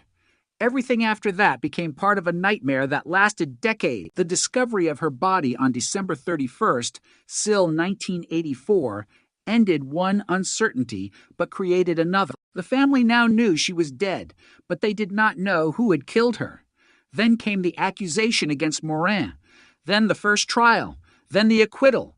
Then the retrial, then the conviction, then the appeal, then DNA, then exoneration. Each stage seemed to offer an answer, only for another question to appear. By the mid-1990s, Morin had been cleared, but Christine's murderer was still free. The case had become a symbol of two tragedies happening at the same time. A child had been murdered, and an innocent man had been convicted. The public inquiry that followed did more than examine the evidence. It exposed how the investigation had become increasingly committed to the theory that Morin was responsible. The Kaufman Inquiry's findings became a landmark in Canadian criminal justice because they demonstrated how tunnel vision can develop. Gradually, investigators may begin with uncertainty. They identify a suspect. Then they search for evidence. But once a theory becomes dominant, ambiguous evidence can start appearing stronger than it really is. A questionable statement becomes suspicious. A forensic similarity becomes a match. A witness memory becomes more confident with time. Contradictions become explanations instead of warning. Eventually, the theory becomes so deeply embedded that investigators are no longer asking who committed this crime. They are asking, how can we prove this person committed this crime? Christine's case showed the danger of that transformation. The hair evidence used against Morin was later shown to have limitations that were not properly understood at the time. The fiber evidence was compromised by contamination. Jailhouse informants provided unreliable testimony. Witness recollections changed. Yet because the evidence appeared to point in the same direction, the overall case could seem stronger than any individual piece actually was. It was a classic example of cumulative error. Each weak piece reinforced another weak piece until the collection looked convincing. The breakthrough came when DNA interrupted that chain. Biological evidence did not ask whether Morin looked suspicious. It did not care about his personality. It did not care about the impressions of neighbors or the testimony of informants. The DNA simply asked a different question. Does the biological material belong to this man? The answer was no. That scientific answer was devastating because it did not merely create reasonable doubt. It provided direct evidence that the semen recovered from Christine's underwear did not come from Morin. The conviction could no longer stand. The DNA had exposed the weakness of the case that had been built against him. But once Morin was cleared, investigators faced the responsibility of pursuing the evidence further. Somewhere behind that male DNA profile was the actual offender. For years, that profile remained unmatched. Traditional DNA databases could not identify him. The technology could establish that the sample came from one male individual, but it could not attach a name. Then the forensic world began to change. Genetic genealogy introduced a completely different approach. Instead of searching for the offender himself, investigators could search for relatives. DNA can reveal family relationships because relatives share inherited genetic markers. A person does not need to have a criminal record to become relevant to a genetic genealogy investigation. A distant relative who voluntarily submits DNA to a genealogy database can provide an unexpected pathway toward an unidentified suspect. Investigators can use those relationships to build family trees and narrow possibilities using age, location, and historical records. It was this technique that eventually changed Christina's case. Investigators revisited the old male DNA profile. The biological evidence was no longer viewed as a dead end. It became the starting point. The genealogical search produced connections that investigators could follow. Those connections ultimately led to the Hoover family and then to Calvin Hoover. But genealogy alone was not enough. Police needed direct DNA confirmation. That is where the preserved blood sample became critical. Hoover was already deceased, meaning investigators could not obtain a new sample from him. But his blood had been preserved. A comparison could therefore be performed. The result was decisive. The DNA profile associated with Christine's murder matched Hoover. The unknown offender finally had an identity. The announcement in 2020 was therefore not based on speculation. It represented the convergence of old evidence and new technology. The biological material had been recovered decades earlier. Modern genetic genealogy generated the investigative path. Direct DNA comparison provided the confirmation. The combination transformed a cold case from an anonymous mystery into an identified homicide. But the emotional complexity of the case remained. Morin had already endured years of being known as Christine's killer. His exoneration had corrected the legal record, but it could never completely erase what had happened. His arrest had affected his family. His conviction had affected his reputation. His imprisonment had taken time that could never be returned. The identification of Hoover provided another form of vindication. The person convicted in 1992 had not been the person responsible for Christine's death. Science had now established that distinction with extraordinary clarity. The case, therefore, became a story of both wrongful conviction and forensic success. The same investigation that had once demonstrated the danger of unreliable evidence eventually demonstrated the power of reliable evidence. The difference was not simply technology, it was methodology. Modern forensic investigation requires documentation, validation, quality control, and independent interpretation. Genetic genealogy itself is not magic. It is an investigative tool that must be followed by traditional police work and direct forensic testing. In Christine's case, the genealogy pointed investigators toward Hoover, but the DNA comparison provided the crucial confirmation. That sequence mattered. It meant the final identification rested on evidence rather than assumption, and yet the public announcement could not answer everything. Hoover was dead. The opportunity to ask him questions had vanished with his death. Investigators could not know from his own words what had happened inside the final moments of Christine's life. They could not hear him explain why. They could not ask whether the killing had been planned. They could not ask what he had done after leaving Christine. They could not ask whether he had confessed to anyone. The DNA answered the question of identity, but not necessarily the deeper questions of motive and circumstance. That distinction is important in cold cases. Solving a case does not always mean reconstructing every moment. Sometimes the most investigators can establish is who was responsible based on the surviving evidence. In Christine's case, that was enough to end one of the most enduring mysteries in Canada, but not enough to erase every uncertainty. The story also raised questions about whether Hoover had been overlooked during the original investigation. If he lived in the same area and had a connection to the community, why had investigators not identified him in 1984? The answer was partly technological. Police did not have the DNA tools they have today, but the deeper issue was investigative focus. Once Morin became the primary suspect, the search for alternative suspects became less effective. That is exactly why the Kaufman inquiry mattered. The inquiry did not simply document a wrongful conviction. It examined the conditions that made the wrongful conviction possible. Its recommendations sought to reduce the risk of future tunnel vision and improve the handling of forensic evidence. The lessons extended beyond Christine Jessup. Her case became a warning to investigators everywhere. A conviction is not the same thing as the truth. A suspect is not the same thing as a killer, and evidence that appears scientific is not necessarily reliable simply because it is presented by an expert. Science itself must evolve, and when it does, old convictions must sometimes be reconsidered. That lesson became particularly powerful as DNA technology continued to improve. Around the world, old biological evidence began producing new answers. Cases once considered impossible to solve were reopened. Profiles once considered useless became valuable. Genetic genealogy created investigative possibilities that had not existed when Christine was alive. Her murder became part of that broader forensic revolution. The evidence had survived longer than the original assumptions surrounding it. That survival mattered. It meant that the truth had not disappeared when investigators failed to find it. It had simply remained inaccessible. There is something almost haunting about that idea. For decades, the killeress identity existed in the biological evidence without anyone knowing what it meant. The DNA carried information about the offender from the moment it was deposited. Human investigators could not interpret it. Technology eventually could.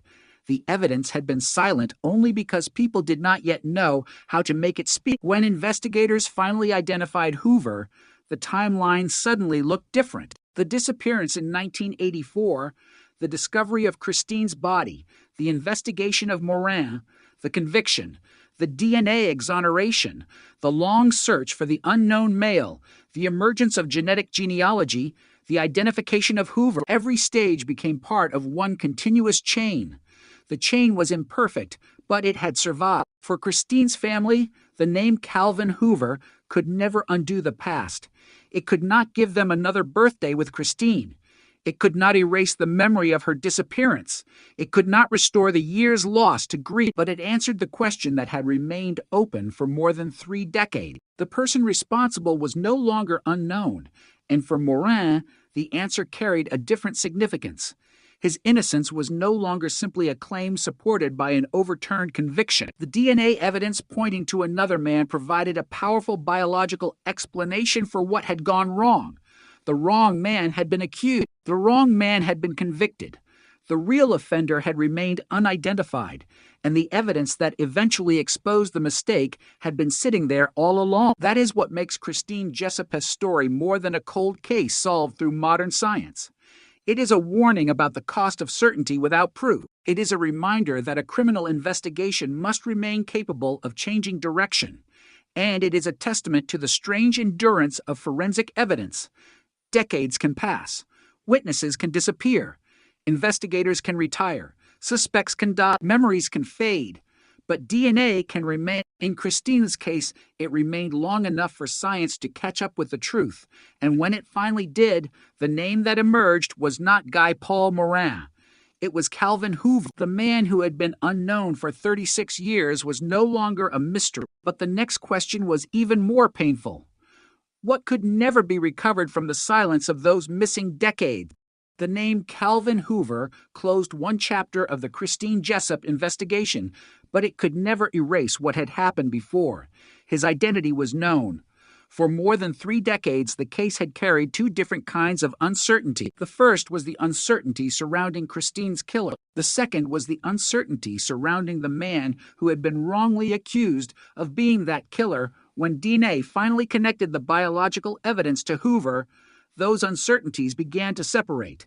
The unknown offender had a name. Guy Paul Morin had been exonerated. But the history between those two discoveries revealed something darker than an ordinary cold case. It showed how an investigation could become trapped inside its own theory, how flawed forensic interpretation could give that theory an appearance of scientific certainty, and how an innocent man could spend years trying to prove what the evidence should have established from the beginning. Christina's murder, therefore, became more than a story about an unidentified killer. It became a story about the consequences of getting the wrong answer first. When Christine disappeared on October 3rd, SIL 1984, nobody knew that the investigation would eventually become one of the most significant wrongful conviction cases in Canada. At that moment, the only thing that mattered was finding a missing 9-year-old girl. Her school bag had been left inside the house. Christine herself was gone. Her parents knew immediately that something was wrong. Police and volunteers began searching. The community became consumed by the disappearance. For a time, hope remained possible. Perhaps Christine had wandered somewhere. Perhaps someone had seen her. Perhaps she was still alive. Then, on December 31st, the discovery of her body destroyed that hope. Christine had been stabbed to death. She was found more than 50 kilometers from her home, and investigators recovered biological evidence from her clothing. That evidence would become the most important object in the case, although nobody understood its full significance at the time. The biological material contained information about the killer.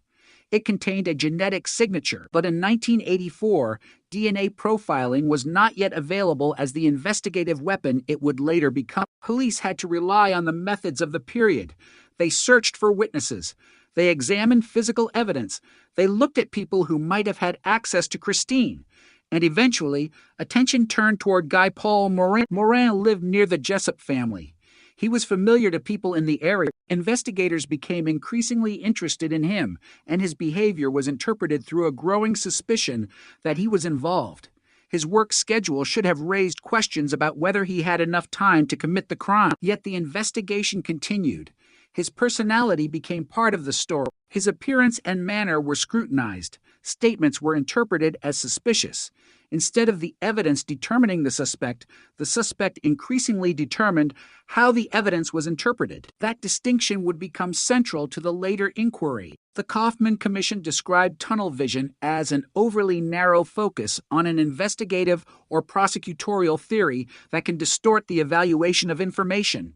In Morin's case, the theory was that he had killed Christine. Once that theory became dominant, evidence that appeared to support it gained importance, while evidence pointing elsewhere struggled to receive the same attention. The investigation eventually produced hair evidence, fiber evidence, and testimony from jailhouse informants.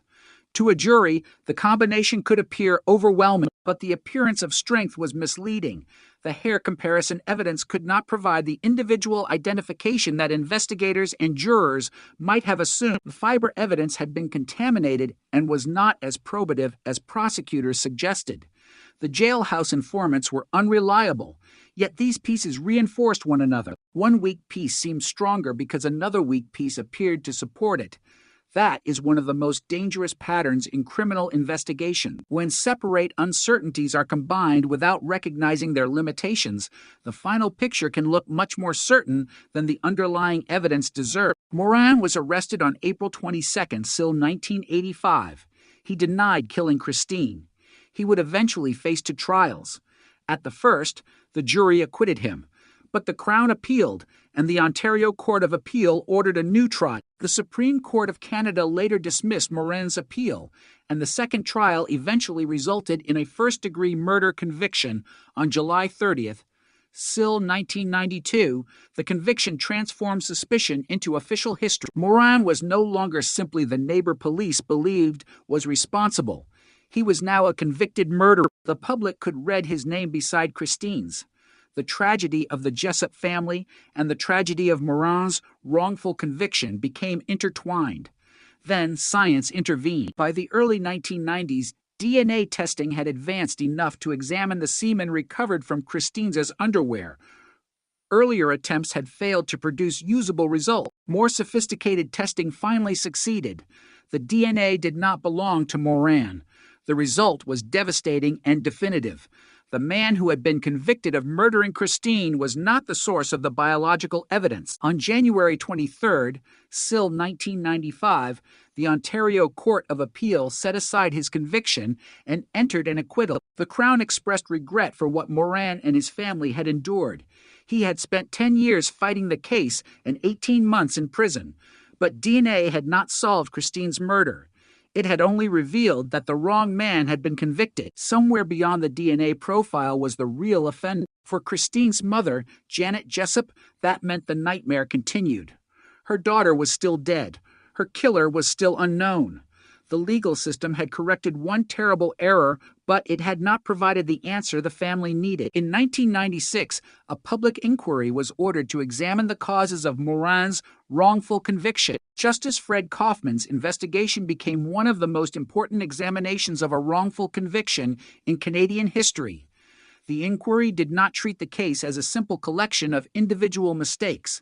It looked at the system. It examined how investigators and prosecutors had interpreted the evidence, how forensic science had been presented, how witnesses had been handled, and how the theory against Moran had become increasingly entrenched. When the report was released in 1998, it identified numerous contributing factors. Tunnel vision was one of the most important. Bad science was another. Kaufman's findings emphasized that the hair evidence had been overstated and that the fiber evidence was unreliable. The report also addressed the use of questionable informant testimony. The lesson was unmistakable. The conviction had not failed because of one isolated error. It had failed because multiple weaknesses had been assembled into a case that appeared stronger than it really was. The phrase that would remain attached to the case was devastating in its simplicity. Science had helped convict Moran, and science had exonerated him. That sentence captured the contradiction at the heart of the tragedy. Scientific evidence had not automatically made the investigation objective. Poorly understood science could be dangerous, but properly interpreted DNA could also become the tool that corrected the mistake. And as the years passed, that same DNA profile continued to wait for an answer. The unknown male profile did not disappear. It remained part of the evidence, but traditional database searches did not identify the offender. The case became colder. Investigators changed. Technology changed. The world changed. Christine remained 9 years old forever. Then genetic genealogy began changing what was possible in cold case investigation. Instead of asking whether an unknown DNA profile matched a person already known to police, investigators could ask whether it matched or was related to someone whose DNA had been voluntarily submitted to a genealogy database. The answer might not be immediate. A distant relative might be found first. That relative could lead to another branch of a family tree. Researchers could then examine historical records and narrow the possibilities. The technique was particularly powerful in cases where conventional DNA databases had failed. Christine's case presented exactly that problem. Investigators had a male profile but no name. Genetic genealogy offered a new route. Toronto police eventually used the method to develop a lead pointing toward Calvin Hoover. The discovery did not instantly prove Hoover was the killer. Genetic genealogy was an investigative tool, not a substitute for direct forensic confirmation. Police still needed to establish whether Hoover's DNA matched the biological evidence from Christine's case. But Hoover had died in 2015, meaning investigators could not obtain a new sample directly from him. Fortunately, a blood sample was already held at the Center of Forensic Sciences. That preserved sample provided the opportunity for confirmation. The comparison produced the result investigators had spent decades waiting for. Hoover's DNA matched the unknown male profile associated with the crime. The biological evidence that had once been incapable of naming anyone had finally identified the offender. Yet the timing was cruel. Hoover could not be arrested. He could not be brought into a courtroom. He could not be asked why he killed Christine. He could not be confronted with the evidence. He could not tell investigators whether the murder had been planned or whether he had acted impulsively. He could not explain what happened after Christine was taken. He could not answer the questions that had survived for 36 years. His death meant that the final chapter would always contain silence, but the identification still mattered. It changed the historical record. It separated the innocent from the guilty. It gave Christine's family a name, and it confirmed that the DNA evidence had been pointing towards someone other than Morin all along. There was a profound irony in the timing. In 1995, DNA had rescued Morin from a wrongful conviction. In 2020, DNA genealogy helped identify the person responsible for Christina's murder. The same category of evidence that had first exposed the injustice eventually revealed the hidden offender. The case, therefore, became an extraordinary demonstration of how forensic science can operate across generations. Evidence collected in one technological era can become decisive in another. The people who collected Christine's biological evidence in 1984 could not have known that decades later, genetic genealogy would transform it into a pathway toward an offender. But because the evidence survived, investigators in the 21st century had something to work with. That is one reason preservation matters so much in cold cases. Time does not always destroy evidence. Sometimes it only delays its usefulness. The evidence can wait while technology catches up. Christine's case waited for 36 years. During that time, however, the human consequences were immense. Morin had to rebuild a life after wrongful imprisonment. Christine's family had to live with grief and uncertainty.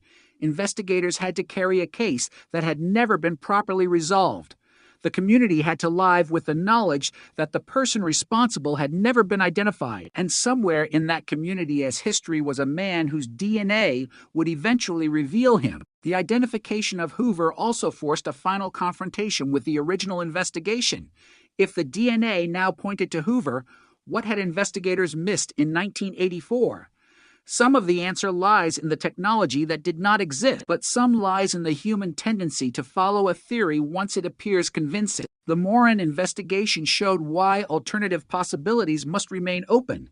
It showed why investigators must continually ask what evidence would look like if their primary suspect were innocent. It showed why forensic experts must explain not only what their evidence suggests, but what it cannot establish. And it showed why prosecutors must resist the temptation to treat a conviction as the ultimate goal. Justice is not about winning. It is about finding the truth. The Kaufman Inquiry's recommendations were intended to reduce the possibility of another case like Morin. But for Christine's family, institutional lessons could never replace the child they lost. Christine was buried on January 7th, still 1985, in the cemetery behind the family home, a place where she had once played. Her mother had described her as happy, sensitive, lively, caring, and enthusiastic about school and sports, particularly baseball. Those details matter because cold cases can become dominated by evidence numbers, courtroom dates, forensic profiles, and names of investigators. But beneath every document was a child. Christine was not a case file. She was a daughter. She was a sister. She was a student. She had a life that existed before October 3rd, still 1984. The investigation began because that life was violently interrupted. Every subsequent development, from Morin's arrest to the DNA exoneration to the identification of Hoover, was an attempt to understand what happened after Christine left school that day.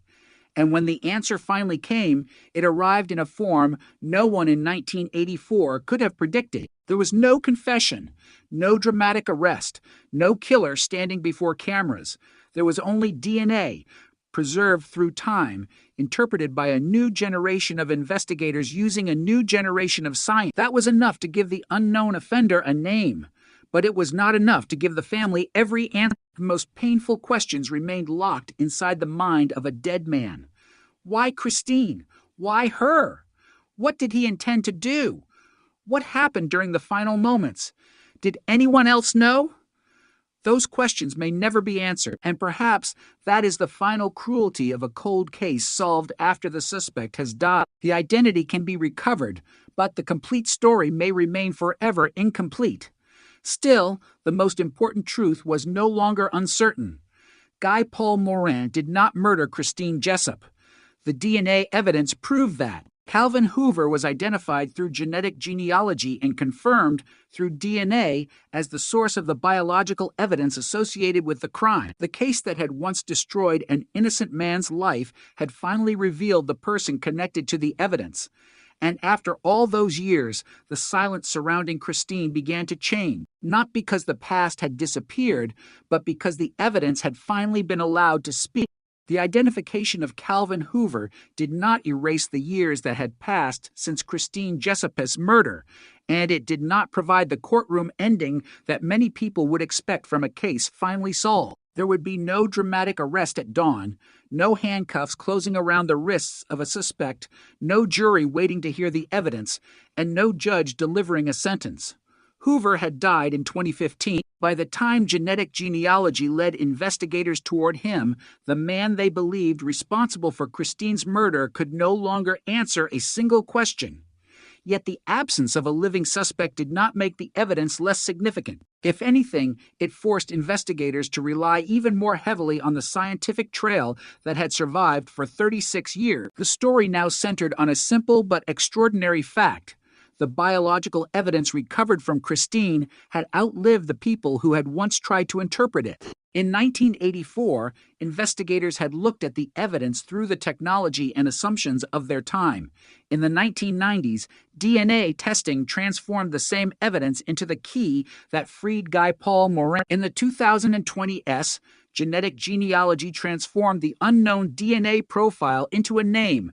3 different eras, one piece of evidence, and at the center of all of it, the same unanswered question: who had killed Christine? The answer had been waiting inside her case for decades, but before that answer could be accepted, investigators had to retrace the path that led from the anonymous genetic profile to who. Genetic genealogy is often described in dramatic terms, as if investigators simply enter an unknown DNA profile into a computer and receive the name of a murderer. The reality is much more complicated. The technique works by identifying genetic relationships. An unknown forensic profile can be compared against genetic information voluntarily uploaded to genealogy databases. The result may be a distant relative rather than the offender himself. Investigators then construct family trees, study historical records, examine ages and locations, and gradually narrow the possibilities. It is a process that combines genetics with traditional detective work. In Christine's case, the genetic evidence had already established that the biological material belonged to an unknown male. That profile was the starting point. Investigators now had to follow the genetic relationships until they could determine which family contained the person they were looking for. The breakthrough eventually led them to the Hoover family. The name Calvin Hoover emerged from that process, but investigators still needed to verify it through direct forensic evidence. That distinction was essential. Genetic genealogy could identify a candidate. It could not, by itself, establish guilt. The direct comparison would have to come from Hoover's own DNA. But Hoover was dead. That meant there was no opportunity to collect a conventional cheek swab.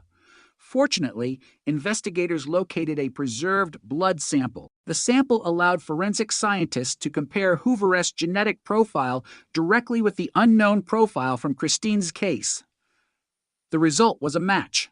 The biological evidence associated with Christine pointed to Calvin Hoover. The anonymous man who had existed in the case file for decades finally had a name. For investigators, that was the moment when a cold case became an identified homicide. For Christine's family, however, the emotional meaning was far more complicated. The name answered one question, but created another. How had the person responsible managed to remain unidentified for so long? The answer began with the circumstances of 1984. DNA profiling was not yet a routine investigative tool. The biological material could be collected, but investigators could not extract the kind of detailed genetic profile that modern forensic laboratories can produce. Instead, the case depended on conventional investigative techniques. Witnesses were questioned. Physical evidence was examined. Suspects were considered. And as investigators increasingly focused on Guy Paul Moran, the possibility that another man had committed the crime became less prominent. That failure would have consequences far beyond the original investigation. When Moran was eventually convicted, the case appeared solved, but the conviction created a false sense of finality. The real killer remained outside the justice system, and because the investigation was focused on Moran, there was less pressure to identify the unknown male associated with the biological evidence. When DNA later proved Moran innocent, investigators suddenly had to confront a terrifying reality. They had spent years pursuing the wrong man. The actual offender had been free the entire time. The discovery was devastating because it demonstrated how a wrongful conviction can damage not only the accused, but the original victim's family and the broader investigation. Moran had lost years of his life. Christine's family had lost years without answers, and the killer had remained beyond reach. The case became a lesson in the danger of investigative tunnel vision. Once investigators believe they know who committed a crime, every subsequent piece of information can be filtered through that belief. A suspicious personality becomes evidence. An ambiguous forensic result becomes a match. A witness's uncertain memory becomes certainty. Contradictions become explanations. And eventually, the theory can become stronger than the facts supporting it. The Moran case demonstrated exactly how that process can unfold. The Kaufman inquiry later examined these failures in extraordinary detail. It heard testimony from investigators, forensic specialists, prosecutors, witnesses, and others involved in the case.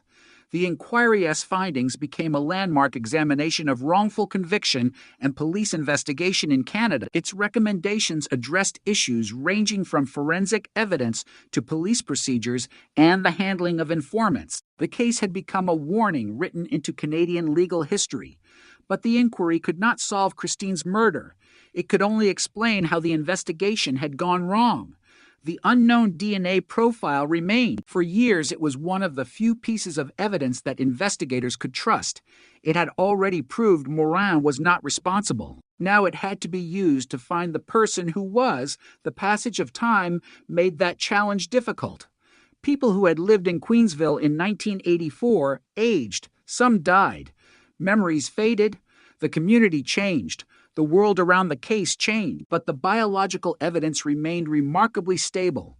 It had no memory problems. It did not forget. It did not become confused by media coverage. It did not reinterpret events after hearing new information. Its genetic information remained the same. The only thing that changed was the ability of investigators to analyze it. That is what makes DNA so powerful in cold cases. The evidence itself may be decades old, but the technology used to interpret it can be modern. A sample that seemed almost useless to investigators in one era can become extraordinarily valuable in another.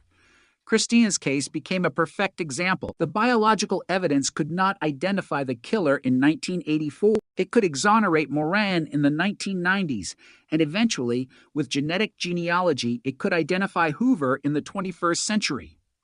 The scientific journey therefore mirrored the legal journey. First came uncertainty, then conviction, then doubt, then exoneration, then renewed investigation, then identification. Each stage forced investigators to reconsider what they thought they knew. But there was another piece of the story that made the final identification especially painful. Hoover was not simply a name appearing from nowhere. His life intersected with the same geographic and social environment in which Christine had lived. That meant the killer had not been some unknowable figure existing only in a forensic database. He had been a person who moved through the same world. He had lived among people who knew him. He had eventually grown old and died. The possibility that Christine's killer had remained in the surrounding community while her family continued searching for answers added another layer to the tragedy. For decades, the Jessup family had no way of knowing whether the person responsible was nearby or far away. They could not know whether he had followed the investigation. They could not know whether he had read newspaper reports about Moran. They could not know whether he had watched the wrongful conviction unfold. They could not know whether he had ever felt fear that the truth might be discovered. Those questions remained largely unanswered because Hoover was never interrogated about the crime. His death closed that door permanently. Investigators could establish the biological connection, but they could not recover his private thoughts. There would be no confession explaining the motive, no statement revealing what he believed would happen, no admission describing the final moments of Christine's life. The DNA could identify the source of the biological evidence, but it could not speak in his voice. That limitation is often overlooked when a cold case is described as solved. Solved can mean many things. Sometimes it means a suspect is arrested, charged, convicted, and sentenced. Sometimes it means a suspect confesses. Sometimes it means forensic evidence establishes responsibility beyond reasonable doubt. In Christine's case, the identification came after the suspect's death. There was no prosecution. The legal process could not proceed. The case could be identified and explained through forensic evidence, but it could not end with punishment. For Christine's family, that distinction may have mattered enormously. They finally knew who had been responsible, but there was no opportunity to see him answer for it. There was no courtroom moment when the family could confront the person accused of taking Christine away. There was only the knowledge that the DNA had finally exposed him. Yet that knowledge also carried another meaning. It validated the years of doubt surrounding Morin's conviction. Morin had always said he did not kill Christine. The DNA had already established that. Now the identification of Hoover provided a positive answer to the question of who had left the biological evidence behind. The two pieces of the puzzle finally fit together. Morin was innocent. Hoover was identified as the source of the DNA. The original prosecution theory had been wrong. The case had been redirected by science. That sequence matters because wrongful convictions often leave behind an uncomfortable question. If the convicted person did not commit the crime, who did? Without an alternative explanation, doubt can linger. Christine's case eventually provided that explanation. The biological evidence did not merely remove Morin from the crime, it led investigators toward another man. That is why the genetic genealogy breakthrough was so significant. It did not simply reopen an old question. It provided a pathway toward an answer. The process also demonstrated how modern forensic investigation can correct historical failures. Technology cannot guarantee justice, but when used carefully, it can reveal errors that earlier generations could not detect. It can challenge old assumptions. It can reopen evidence. It can transform a cold case from a historical mystery into a solvable investigation. The Christine Jessup case became an example of that potential. But behind the science remained a family. Christina's mother had lived through the disappearance of her 9-year-old daughter, the discovery of her body, the investigation of a neighbor, the conviction of that neighbor, the exoneration, and then decades of uncertainty. Each legal development changed what the family believed about the case. First, they were told someone had been arrested. Then they watched him walk free. Then they watched him convicted. Then they learned he was innocent. Then they waited for the real killer to be found. The emotional exhaustion of that process is difficult to measure. A homicide normally produces one devastating moment. A wrongful conviction can produce another. An unsolved murder adds another. Christina's family experienced all of them. The eventual identification of Hoover, therefore, represented more than the end of an investigation. It was the restoration of a piece of truth that had been missing since 1984. The truth could not undo the loss, but it could prevent Christine's murder from remaining permanently unresolved. Her killer was no longer an unknown male profile. He had a name. The forensic trail had reached its destination, and the story of the investigation could finally be told without repeating the original mistake. The man convicted in 1992 was not the murderer. The man identified through genetic genealogy was the person connected to the biological evidence. The science had drawn a line between them. That line had taken decades to establish. The tragedy was that the truth had been available in fragments for years. The biological evidence had existed. The DNA profile had existed. The possibility of an unknown offender had existed. What was missing was the technology and investigative perspective necessary to connect those fragments. Once that connection was made, the case changed instantly. A 36-year-old mystery became a historical identification, but one thing remained unchanged. Christine Jessup was still the 9-year-old girl who left school on October 3rd, still 1984, expecting to go home. She never got there. The years that followed became a long search for the truth, and when the truth finally arrived, it did not come loudly. It came through a genetic profile, a family tree, a preserved blood sample, and a scientific comparison. It came quietly, but it was powerful enough to rewrite the history of the case.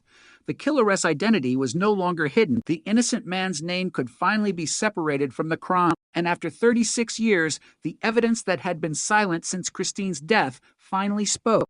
The final identification of Calvin Hoover changed the meaning of almost every major event in the Christine Jessup investigation because, once investigators knew whose DNA had been recovered from the evidence, the history could no longer be viewed only through the lens of Guy Paul Morin. The original theory had placed Morin at the center of the case. The conviction had made that theory appear official, but the DNA evidence had quietly dismantled it. First, the science established that Morin was not the source of the biological material. Decades later, the same evidence pointed toward Hoover. The contrast was impossible to ignore. One man had spent years carrying the consequences of a crime he did not commit. Another man had remained unidentified until after his death. Between them stood Christine Jessup, a 9-year-old girl whose family had waited more than 3 decades for the truth. The case therefore became a rare example of forensic evidence performing 2 different functions across time. First, correcting a wrongful conviction, and later, identifying the person connected to the crime. But even with Hoover's name established, investigators still had to confront the limits of what could be known. DNA can answer who contributed biological material. It cannot necessarily explain motive. It cannot reconstruct every movement. It cannot reveal what a person was thinking. And because Hoover was dead, many of those questions would remain permanently outside the reach of investigators. That absence created an unusual ending. The case had a name, but no confession. It had forensic confirmation, but no trial. It had an identified offender, but no sentence. Justice had arrived in one sense and remained incomplete in another. The story of Christine Jessup had always contained that tension. From the beginning, the investigation was shaped by the pressure to find someone responsible. When a 9-year-old disappears, investigators cannot afford to treat the case casually. The urgency is immediate. Every minute matters. Every possible witness matters. Every unusual detail matters. But urgency can also create pressure, and pressure can encourage investigators to settle on a theory before the evidence is ready. In Christine's case, that pressure eventually contributed to the focus on Morin. The evidence against him seemed to accumulate, but much of it was weaker than it appeared. Hair comparison evidence was later discredited as individual identification. Fiber evidence was compromised. Informant testimony proved unreliable. Yet at the time, these elements were assembled into a narrative that persuaded a jury. The narrative became stronger than the evidence itself. That distinction is crucial. Criminal cases are stories, whether investigators intend them to be or not. A prosecutor presents a sequence of events. A suspect is placed into that sequence. Evidence is interpreted as supporting the story. When the story feels coherent, people can begin to overlook the fact that individual pieces may be uncertain. The Morin prosecution demonstrated the danger. The theory explained the evidence, but the evidence did not actually prove the theory. DNA eventually exposed the difference. It provided a test that was less vulnerable to subjective interpretation. Either the biological profile matched Morin or it did not. It did not. The conviction collapsed, but the case did not end there. In fact, the exoneration created a new investigative imperative. If Morin was innocent, then the biological material belonged to someone else. Somewhere there was a man whose genetic profile had been sitting in the evidence file for years. That man was the real target. The problem was that traditional forensic databases had no name for him. Investigators could search, they could compare, they could wait for future technology, but nothing produced an identity. The case entered a long period of silence. That silence was not the absence of evidence, it was the absence of a usable connection. The DNA profile existed, the person existed, the link between them did not. Then genetic genealogy changed the equation. Modern genealogical databases created a new possibility. Even if an offender had never been arrested, a relative might have voluntarily submitted DNA for ancestry research. A distant cousin might be enough. A family connection could lead investigators toward a branch of a family tree. From there, researchers could use public records to reconstruct relationships across generations. The process could narrow an enormous population into a manageable group of candidates. That is how a biological mystery can become a genealogical mystery and eventually a police investigation. In Christine's case, that process led toward Calvin Hoover. His identity was not simply guessed. It emerged from a chain of genetic relationships and investigative research. But investigators understood that a genealogical lead was not the same thing as proof. The final confirmation required direct comparison. Hoover's preserved blood sample provided it. When the DNA from that sample matched the forensic profile, the case reached a point that investigators in 1984 could never have imagined. The unknown male had become a known individual. The technology had bridged 36 years, yet the discovery also created a haunting question. Had Hoover been living with the secret all those years? Investigators could never fully answer that because he died in 2015. There was no opportunity to act. He could not explain whether he had followed the news. He could not explain whether he knew Morin had been convicted. He could not explain whether he had ever feared that DNA would eventually identify him. The final years of his life, therefore, remain largely separate from the investigation. His identity was recovered from evidence rather than from his own words. That is one of the strangest features of the case. The man who had remained hidden for decades was eventually found not because he confessed, but because his DNA had relatives. His biological family tree became the map that led investigators to him. In a sense, the evidence did what witnesses could not. It remembered human memory is fragile. People forget dates. They confuse events. They die. DNA does not. The genetic profile recovered from Christine's case did not change with time. The only thing that changed was the ability to interpret it. This is why cold cases can remain alive even when they appear dormant. A case file may sit untouched for years, but the evidence inside it can retain value. New technology can turn old material into new information. New databases can provide connections that investigators could not have imagined. New forensic methods can revisit samples once considered inconclusive. The past can become investigatively useful again. But Christine's case demonstrated that principle in the most dramatic possible way. The same biological evidence that helped prove Morin's innocence eventually helped identify Hoover. That continuity is important because it prevents the case from being reduced to a story about a miraculous technological breakthrough. The technology mattered, but the preservation of evidence mattered first. Without the original biological material, there would have been nothing for modern science to analyze. Without the DNA profile, genetic genealogy would have had nothing to search. Without the preserved blood sample, investigators could not have directly confirmed Hoover's identity. The final answer depended on a chain of evidence that stretched across generations of forensic science. But the emotional center of the story remained unchanged. Christine was still the victim. She had been 9 years old when she died. Her life before the murder had been ordinary in the best sense. She attended school. She played sports. She had friends. She had family. She had plans that would never be completed.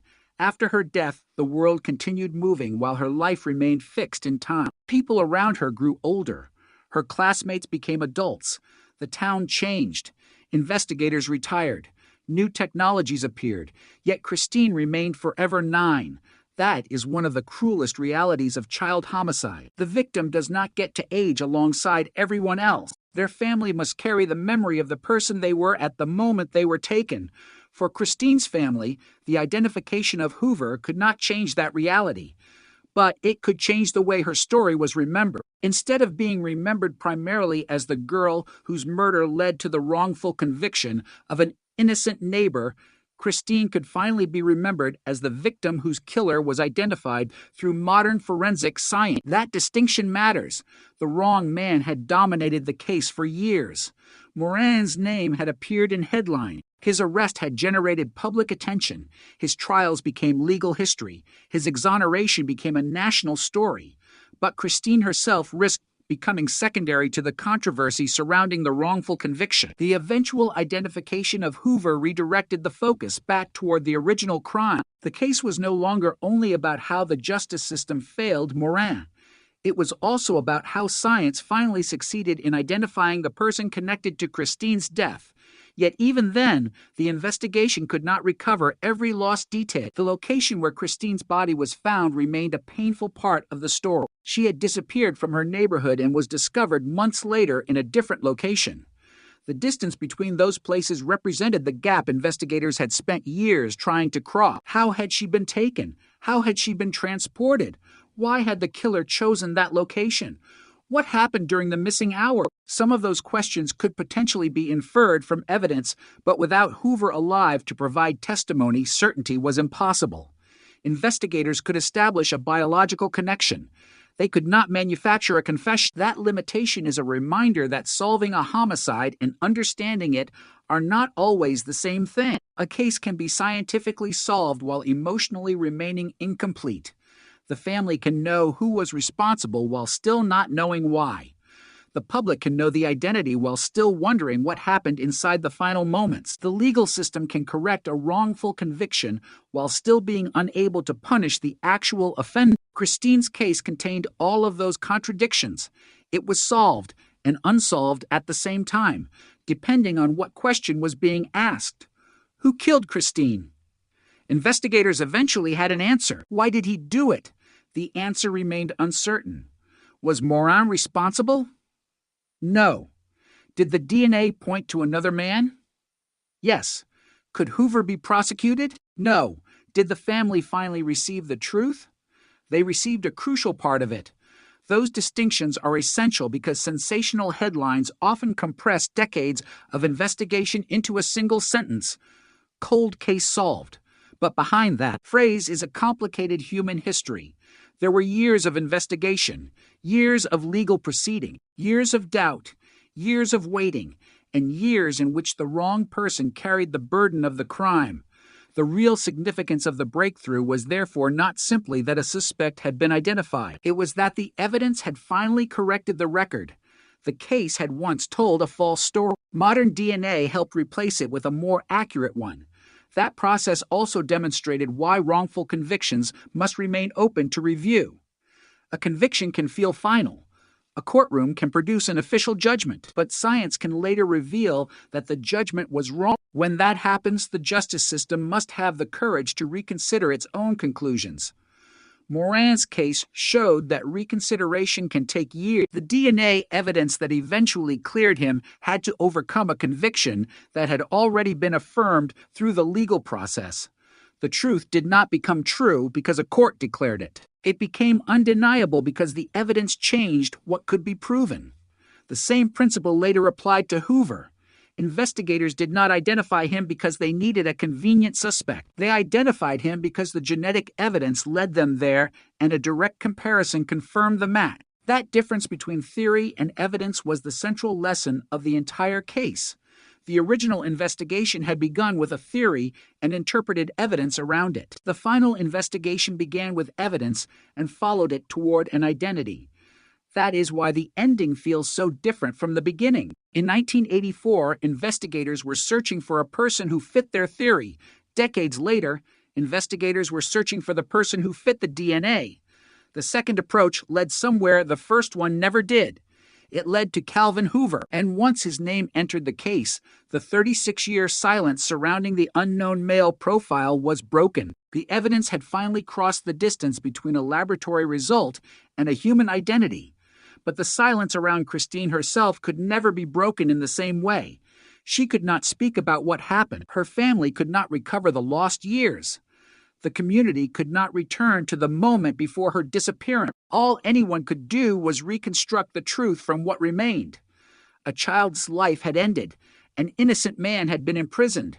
A killer had escaped identification for decades, and a small biological trace had survived every mistake. It survived the first investigation. It survived the wrongful conviction. It survived the exoneration. It survived the passage of time. Then, modern science finally caught up with it. That trace became the key to a name. The mystery had not vanished. It had been narrowed to one person, and the deeper story was only becoming clearer. Sometimes the most important evidence in a murder case is not the evidence that speaks loudest at the beginning, but the evidence that survives long enough to be understood. The breakthrough did not arrive with the kind of dramatic moment people imagine when they hear the words "cold case solved." There was no suspect standing beneath a bank of television cameras. There was no confession. There was no courtroom. There was no final confrontation between a grieving family and the man responsible for their loss. Instead, the breakthrough came quietly, through evidence that had survived longer than almost everyone expected it to. A genetic profile, a family connection, a name.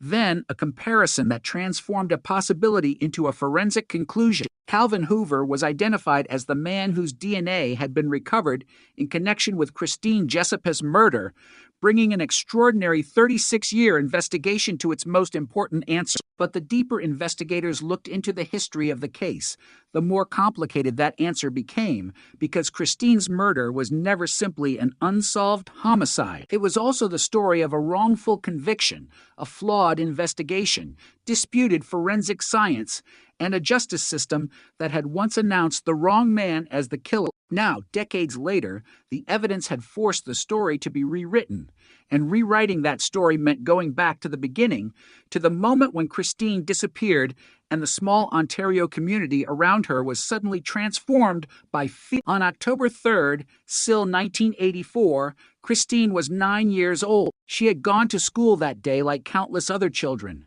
There was nothing about the morning that suggested history was about to change. No alarm, no warning, no obvious sign that she would never return home. Then the ordinary rhythm of the day broke. Christine did not come home. Her absence quickly became impossible to ignore. Her parents knew something was wrong. Police became involved. Search efforts began. People looked through the area, hoping that somewhere there would be a simple explanation. A missing child could still be found. A child could still walk through a door hours later. A child could still be brought home. But Christine did not return. The search continued, and the uncertainty became heavier. Then came December 31st, still 1984. Christine's body was found in a wooded area near Queensville, Ontario. She had been murdered. The search for a missing child had become a homicide investigation. The emotional shock was enormous. A 9-year-old had vanished from her community and was found dead. Weeks later, investigators now had to determine who had taken her, who had killed her, and why. Physical evidence was collected, biological material was recovered. That evidence would eventually become the most important element in the entire investigation. But in 1984, its future significance could not yet be understood.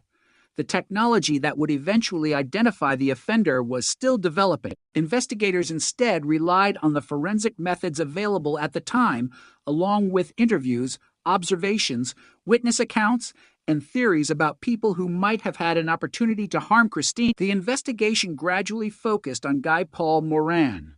Moran lived near the Jessup family and was known in the community. Police questioned him, examined his behavior, and considered him a suspect. As the investigation progressed, the focus intensified. The case began to develop a narrative in which Moran occupied the central role. That narrative would eventually become so powerful that evidence was interpreted through it rather than independently of it. Hair analysis became part of the case. Fiber evidence became part of the case. Jailhouse informants became part of the case. Each element appeared to add another piece to the theory, but the later examination of the case would show that these pieces were not nearly as strong as they appeared. The hair evidence could not establish that the hairs belonged to Moran with the certainty implied at trial. The fiber evidence was compromised by contamination. Informant testimony proved unreliable. Yet by the time these weaknesses were fully exposed, Moran had already endured years of suspicion and legal proceeding. His first trial ended in acquittal, but the case did not end there. A retrial followed, and in 1992, Moran was convicted of first-degree murder. The conviction seemed to close the investigation for the public. There was now an answer. Christine had been murdered, and the justice system had identified the person responsible. But beneath that apparent certainty remained a piece of evidence that did not fit the story. The biological material recovered from Christine. Modern DNA testing would eventually reveal that the semen recovered from her underwear did not come from Moran. That result was devastating. The conviction that had appeared final was suddenly impossible to defend. On January 23, still 1995, Moran's conviction was set aside, and an acquittal was entered. The man who had spent years being treated as Christine's killer was officially cleared, but clearing Moran created an even more disturbing problem. If he had not left the biological evidence behind, then someone else had. The actual killer was still out there. The DNA profile had become the silent fingerprint of an unknown man. Investigators could say what the profile represented, but they could not say who it belonged to. That distinction would haunt the case for years. The DNA had accomplished something extraordinary by proving Moran innocent, but it had not yet accomplished what Christine's family needed most, identifying the person who had killed their daughter. The case, therefore, entered a new phase. The investigation was no longer simply about proving or disproving Moran's guilt. It was about finding an unknown male whose biological evidence had survived from 1984. The public inquiry into the wrongful conviction added another layer. Justice Fred Kaufman examined the investigation and the legal proceedings, producing a report that contained 119 recommendations. The inquiry exposed the dangers of tunnel vision and highlighted failures involving forensic evidence, witness testimony, and investigative practices. The case became a national warning about how easily a criminal investigation can drift toward a predetermined conclusion. But the inquiry did not reveal Christine's killer. It explained how the wrong man had been convicted. The unknown man remained unknown. For years, traditional DNA database searches produced no identification. The profile was there, but there was no corresponding name. Investigators could not simply manufacture a suspect. They had to wait for the technology or the database to provide a connection. Then the forensic world changed. Genetic genealogy began offering investigators a new way to approach unidentified DNA profiles. Instead of looking only for an exact match in a criminal database, investigators could search for relatives. A distant genetic relationship could reveal a family. A family could reveal a branch. A branch could reveal an individual, and an individual could become a forensic suspect. The technique had already begun transforming other cold cases around the world. Now it was applied to Christine's case. The old DNA profile was no longer considered a dead end. It was a starting point. The search produced genetic connections that investigators could follow through genealogical research. Eventually, those connections led toward Calvin Hoover. Hoover was not identified simply because his name appeared in a database. The genealogy work created a lead. Investigators then had to test whether the lead was supported by direct DNA evidence. That was where the case took another extraordinary turn. Hoover was already dead. He had died in 2015. The man investigators believed was responsible could never be arrested or interrogated, but a preserved blood sample existed. Investigators were able to obtain the DNA profile from that sample and compare it with the unknown male profile associated with Christine's murder. The comparison matched. The name Calvin Hoover was no longer merely a genealogical possibility. His DNA corresponded to the biological evidence recovered in the case. The scientific trail had reached its destination. The significance was enormous, but the emotional consequences were complicated. If Hoover had been alive, the next steps would have been obvious. Investigators could arrest him. Prosecutors could review the evidence. A defense attorney could challenge the case. A judge and jury could evaluate the evidence. Christine's family could attend the proceedings. The accused could speak for himself. None of that was possible. Hoover was dead. His death meant that the investigation could identify him but could not prosecute him. There would be no trial capable of answering every question. There would be no sentence. There would be no opportunity to ask him what happened on the day Christine disappeared. His silence was permanent, and yet that silence could not erase the DNA. The evidence had survived him. In fact, the evidence had survived everyone's assumptions about the case. It had survived the original investigation. It had survived Moran's conviction. It had survived the public inquiry. It had survived decades of failed searches. Then modern genetic genealogy gave investigators a route toward the person who had left it behind. This is where the Christine Jessup case becomes especially powerful as a story about forensic science. DNA did not solve everything at once. It worked in stages. First, it exposed the wrong conviction. Then it preserved the possibility of finding the real offender. Finally, new technology provided the connection necessary to identify him. Each stage depended on the previous one. Without the biological evidence recovered in 1984, there would have been no DNA profile. Without the DNA profile, Moran could not have been excluded. Without the unknown male profile, investigators would have had no genetic target for the later genealogical investigation. Without the genealogical lead, Hoover might never have been considered. Without the preserved blood sample, investigators could not have directly confirmed the connection.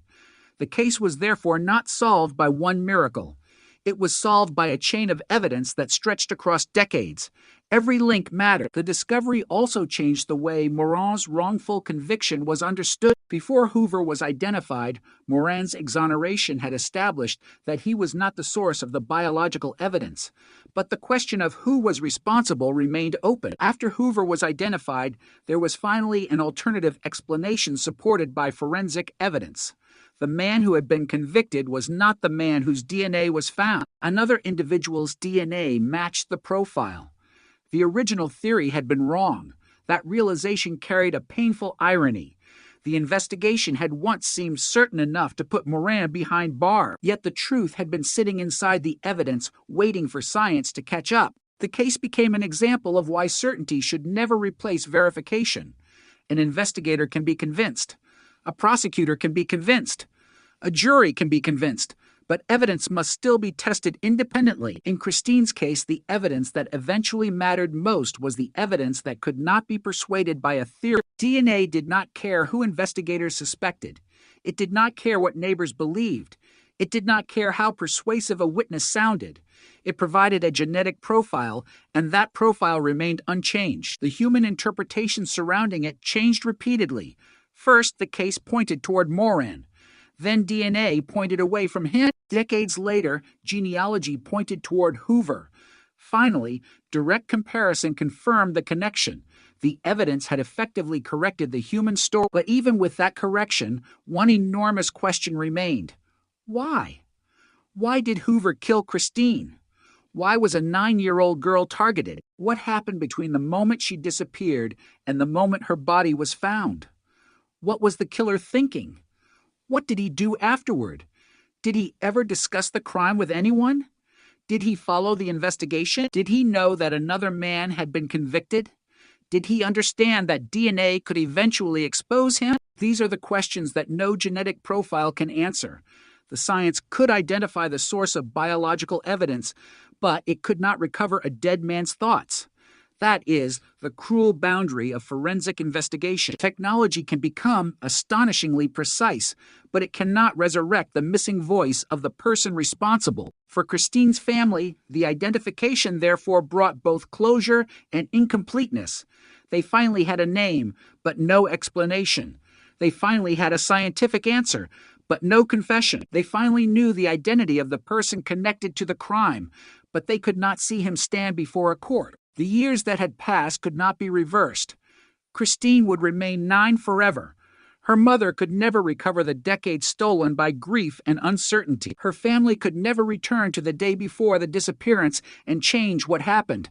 But something important had changed. The historical record was no longer built around an innocent man.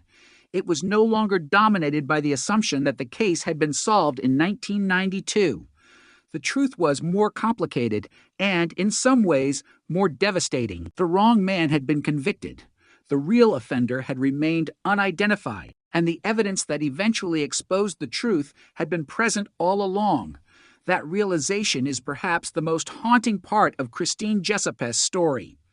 The killer was not invisible. His DNA was there. The evidence knew him. It simply took 36 years for investigators to learn his name, and by the time they did, the man himself was gone. The silence had finally been broken, but the voice that could have explained everything had disappeared forever. The discovery of Calvin Hoover's identity brought the Christine Jessup investigation to a point that investigators in 1984 could never have imagined, but it also exposed the painful difference between identifying a killer and understanding a murder. The DNA could tell investigators that Hoover was the source of the biological evidence. Genetic genealogy could help lead them to his name. A preserved blood sample could confirm the connection. But none of those scientific breakthroughs could recreate the missing hours of October 3rd, SIL 1984. None could tell Christine's family what Hoover was thinking. None could explain why a 9-year-old girl became the victim of a crime that would haunt Canada for decades. And none could give investigators the one thing that every homicide investigation ultimately seeks when the evidence is incomplete: offender's own account of what happened. Hoover was dead. His voice was gone. His secrets had gone with him. What remained was the evidence, and the evidence had already changed the story once before. It had rescued Guy Paul Morin from a wrongful conviction. Now it had identified the man connected to Christine's murder. The significance of that connection became even clearer when investigators looked back at the years during which the case appeared to be solved. After Morin's conviction in 1992, the public could have believed that the investigation was over. There was a defendant, there was a verdict, there was a sentence, there was a legal conclusion. But a verdict can be wrong. A conviction can be wrong. And in Christine's case, the scientific evidence eventually proved exactly that. The DNA testing that emerged in the early 1990s changed everything because it offered something the earlier forensic methods could not: a biological comparison capable of directly excluding Morin. The result was not a matter of interpretation. It was not a question of whether a hair looked similar or whether a fiber seemed consistent. The semen recovered from Christine's underwear did not belong to Morin. That fact destroyed the foundation of the conviction. On January 23, SIL 1995, the Ontario Court of Appeal overturned Morin's conviction and acquitted him. A decade had passed since his arrest. He had spent 18 months in prison. His name had become inseparable from a murder he did not commit. Now the legal system was forced to acknowledge the truth, but the exoneration did not produce immediate peace. For Morin, freedom meant rebuilding a life damaged by the accusation and conviction. For Christine's family, the exoneration meant another painful realization: the person responsible for their daughter's murder was still unknown. The case had returned almost to where it began, except now investigators possessed one extraordinary clue. The DNA belonged to a man who had not been identified. The unknown profile became the center of the renewed search. But years passed without a name. Traditional investigative methods had limits. Criminal databases could identify offenders who had previously provided DNA, but they could not identify someone whose genetic profile had never entered the system. If the offender had never been arrested or convicted for an offense requiring DNA collection, the database could remain silent. The profile could sit there indefinitely. That was the problem investigators faced with Christine's case. They knew the biological evidence came from a male. They knew it did not belong to Morin. They had a forensic profile. What they did not have, a person attached to it. And without that person, the investigation could not move toward prosecution. The case remained open, but open did not mean active every day. Cold cases live in a strange space. They are not forgotten, but they are no longer surrounded by the constant urgency of a fresh homicide. Investigators change assignments. Files move, resources are redirected. New crimes demand attention. Technology evolves quietly in laboratories, yet the evidence remains. Christine's case became one of those investigations in which the past waited for the future. The future arrived through genetic genealogy. The technique offered investigators a completely different strategy. Instead of asking whether the unknown DNA profile belonged to someone already known to police, investigators could ask whether the profile was related to someone whose genetic information was available through genealogy research. That distinction was revolutionary. A criminal database searches for offenders. A genealogy database can reveal families, and families can lead investigators toward people who have never appeared in a police file. A distant relative could become the first thread. That thread could lead to another relative. Researchers could construct family trees, examine generations, identify geographical connections, and narrow the possibilities. The process could transform an anonymous genetic profile into an investigative map. In Christina's case, that map eventually led investigators toward Calvin Hoover. The discovery was remarkable because Hoover had not been waiting inside a conventional criminal database as an obvious suspect. His connection emerged through genetic relationships, but investigators still had to establish that the genealogical lead was correct. They could not simply announce that a person was the killer because his family appeared in a DNA search. The next step required direct forensic confirmation. Hoover's death complicated that process, but it did not make it impossible. A preserved blood sample existed. That sample provided investigators with the opportunity to obtain Hoover's genetic profile and compare it directly with the unknown male profile from Christina's case. The result was a match. The significance of that moment is difficult to overstate. For 36 years, the biological evidence had represented an unknown man. Now it represented Calvin Hoover. The anonymous profile had become a human identity, yet the identity arrived without the dramatic conclusion usually associated with a homicide investigation. Hoover could not be arrested. He could not be questioned. He could not be charged. He could not stand trial. He could not be sentenced. His death had already removed those possibilities. Investigators could identify him, but they could not ask him to account for the crime. This created a strange form of justice.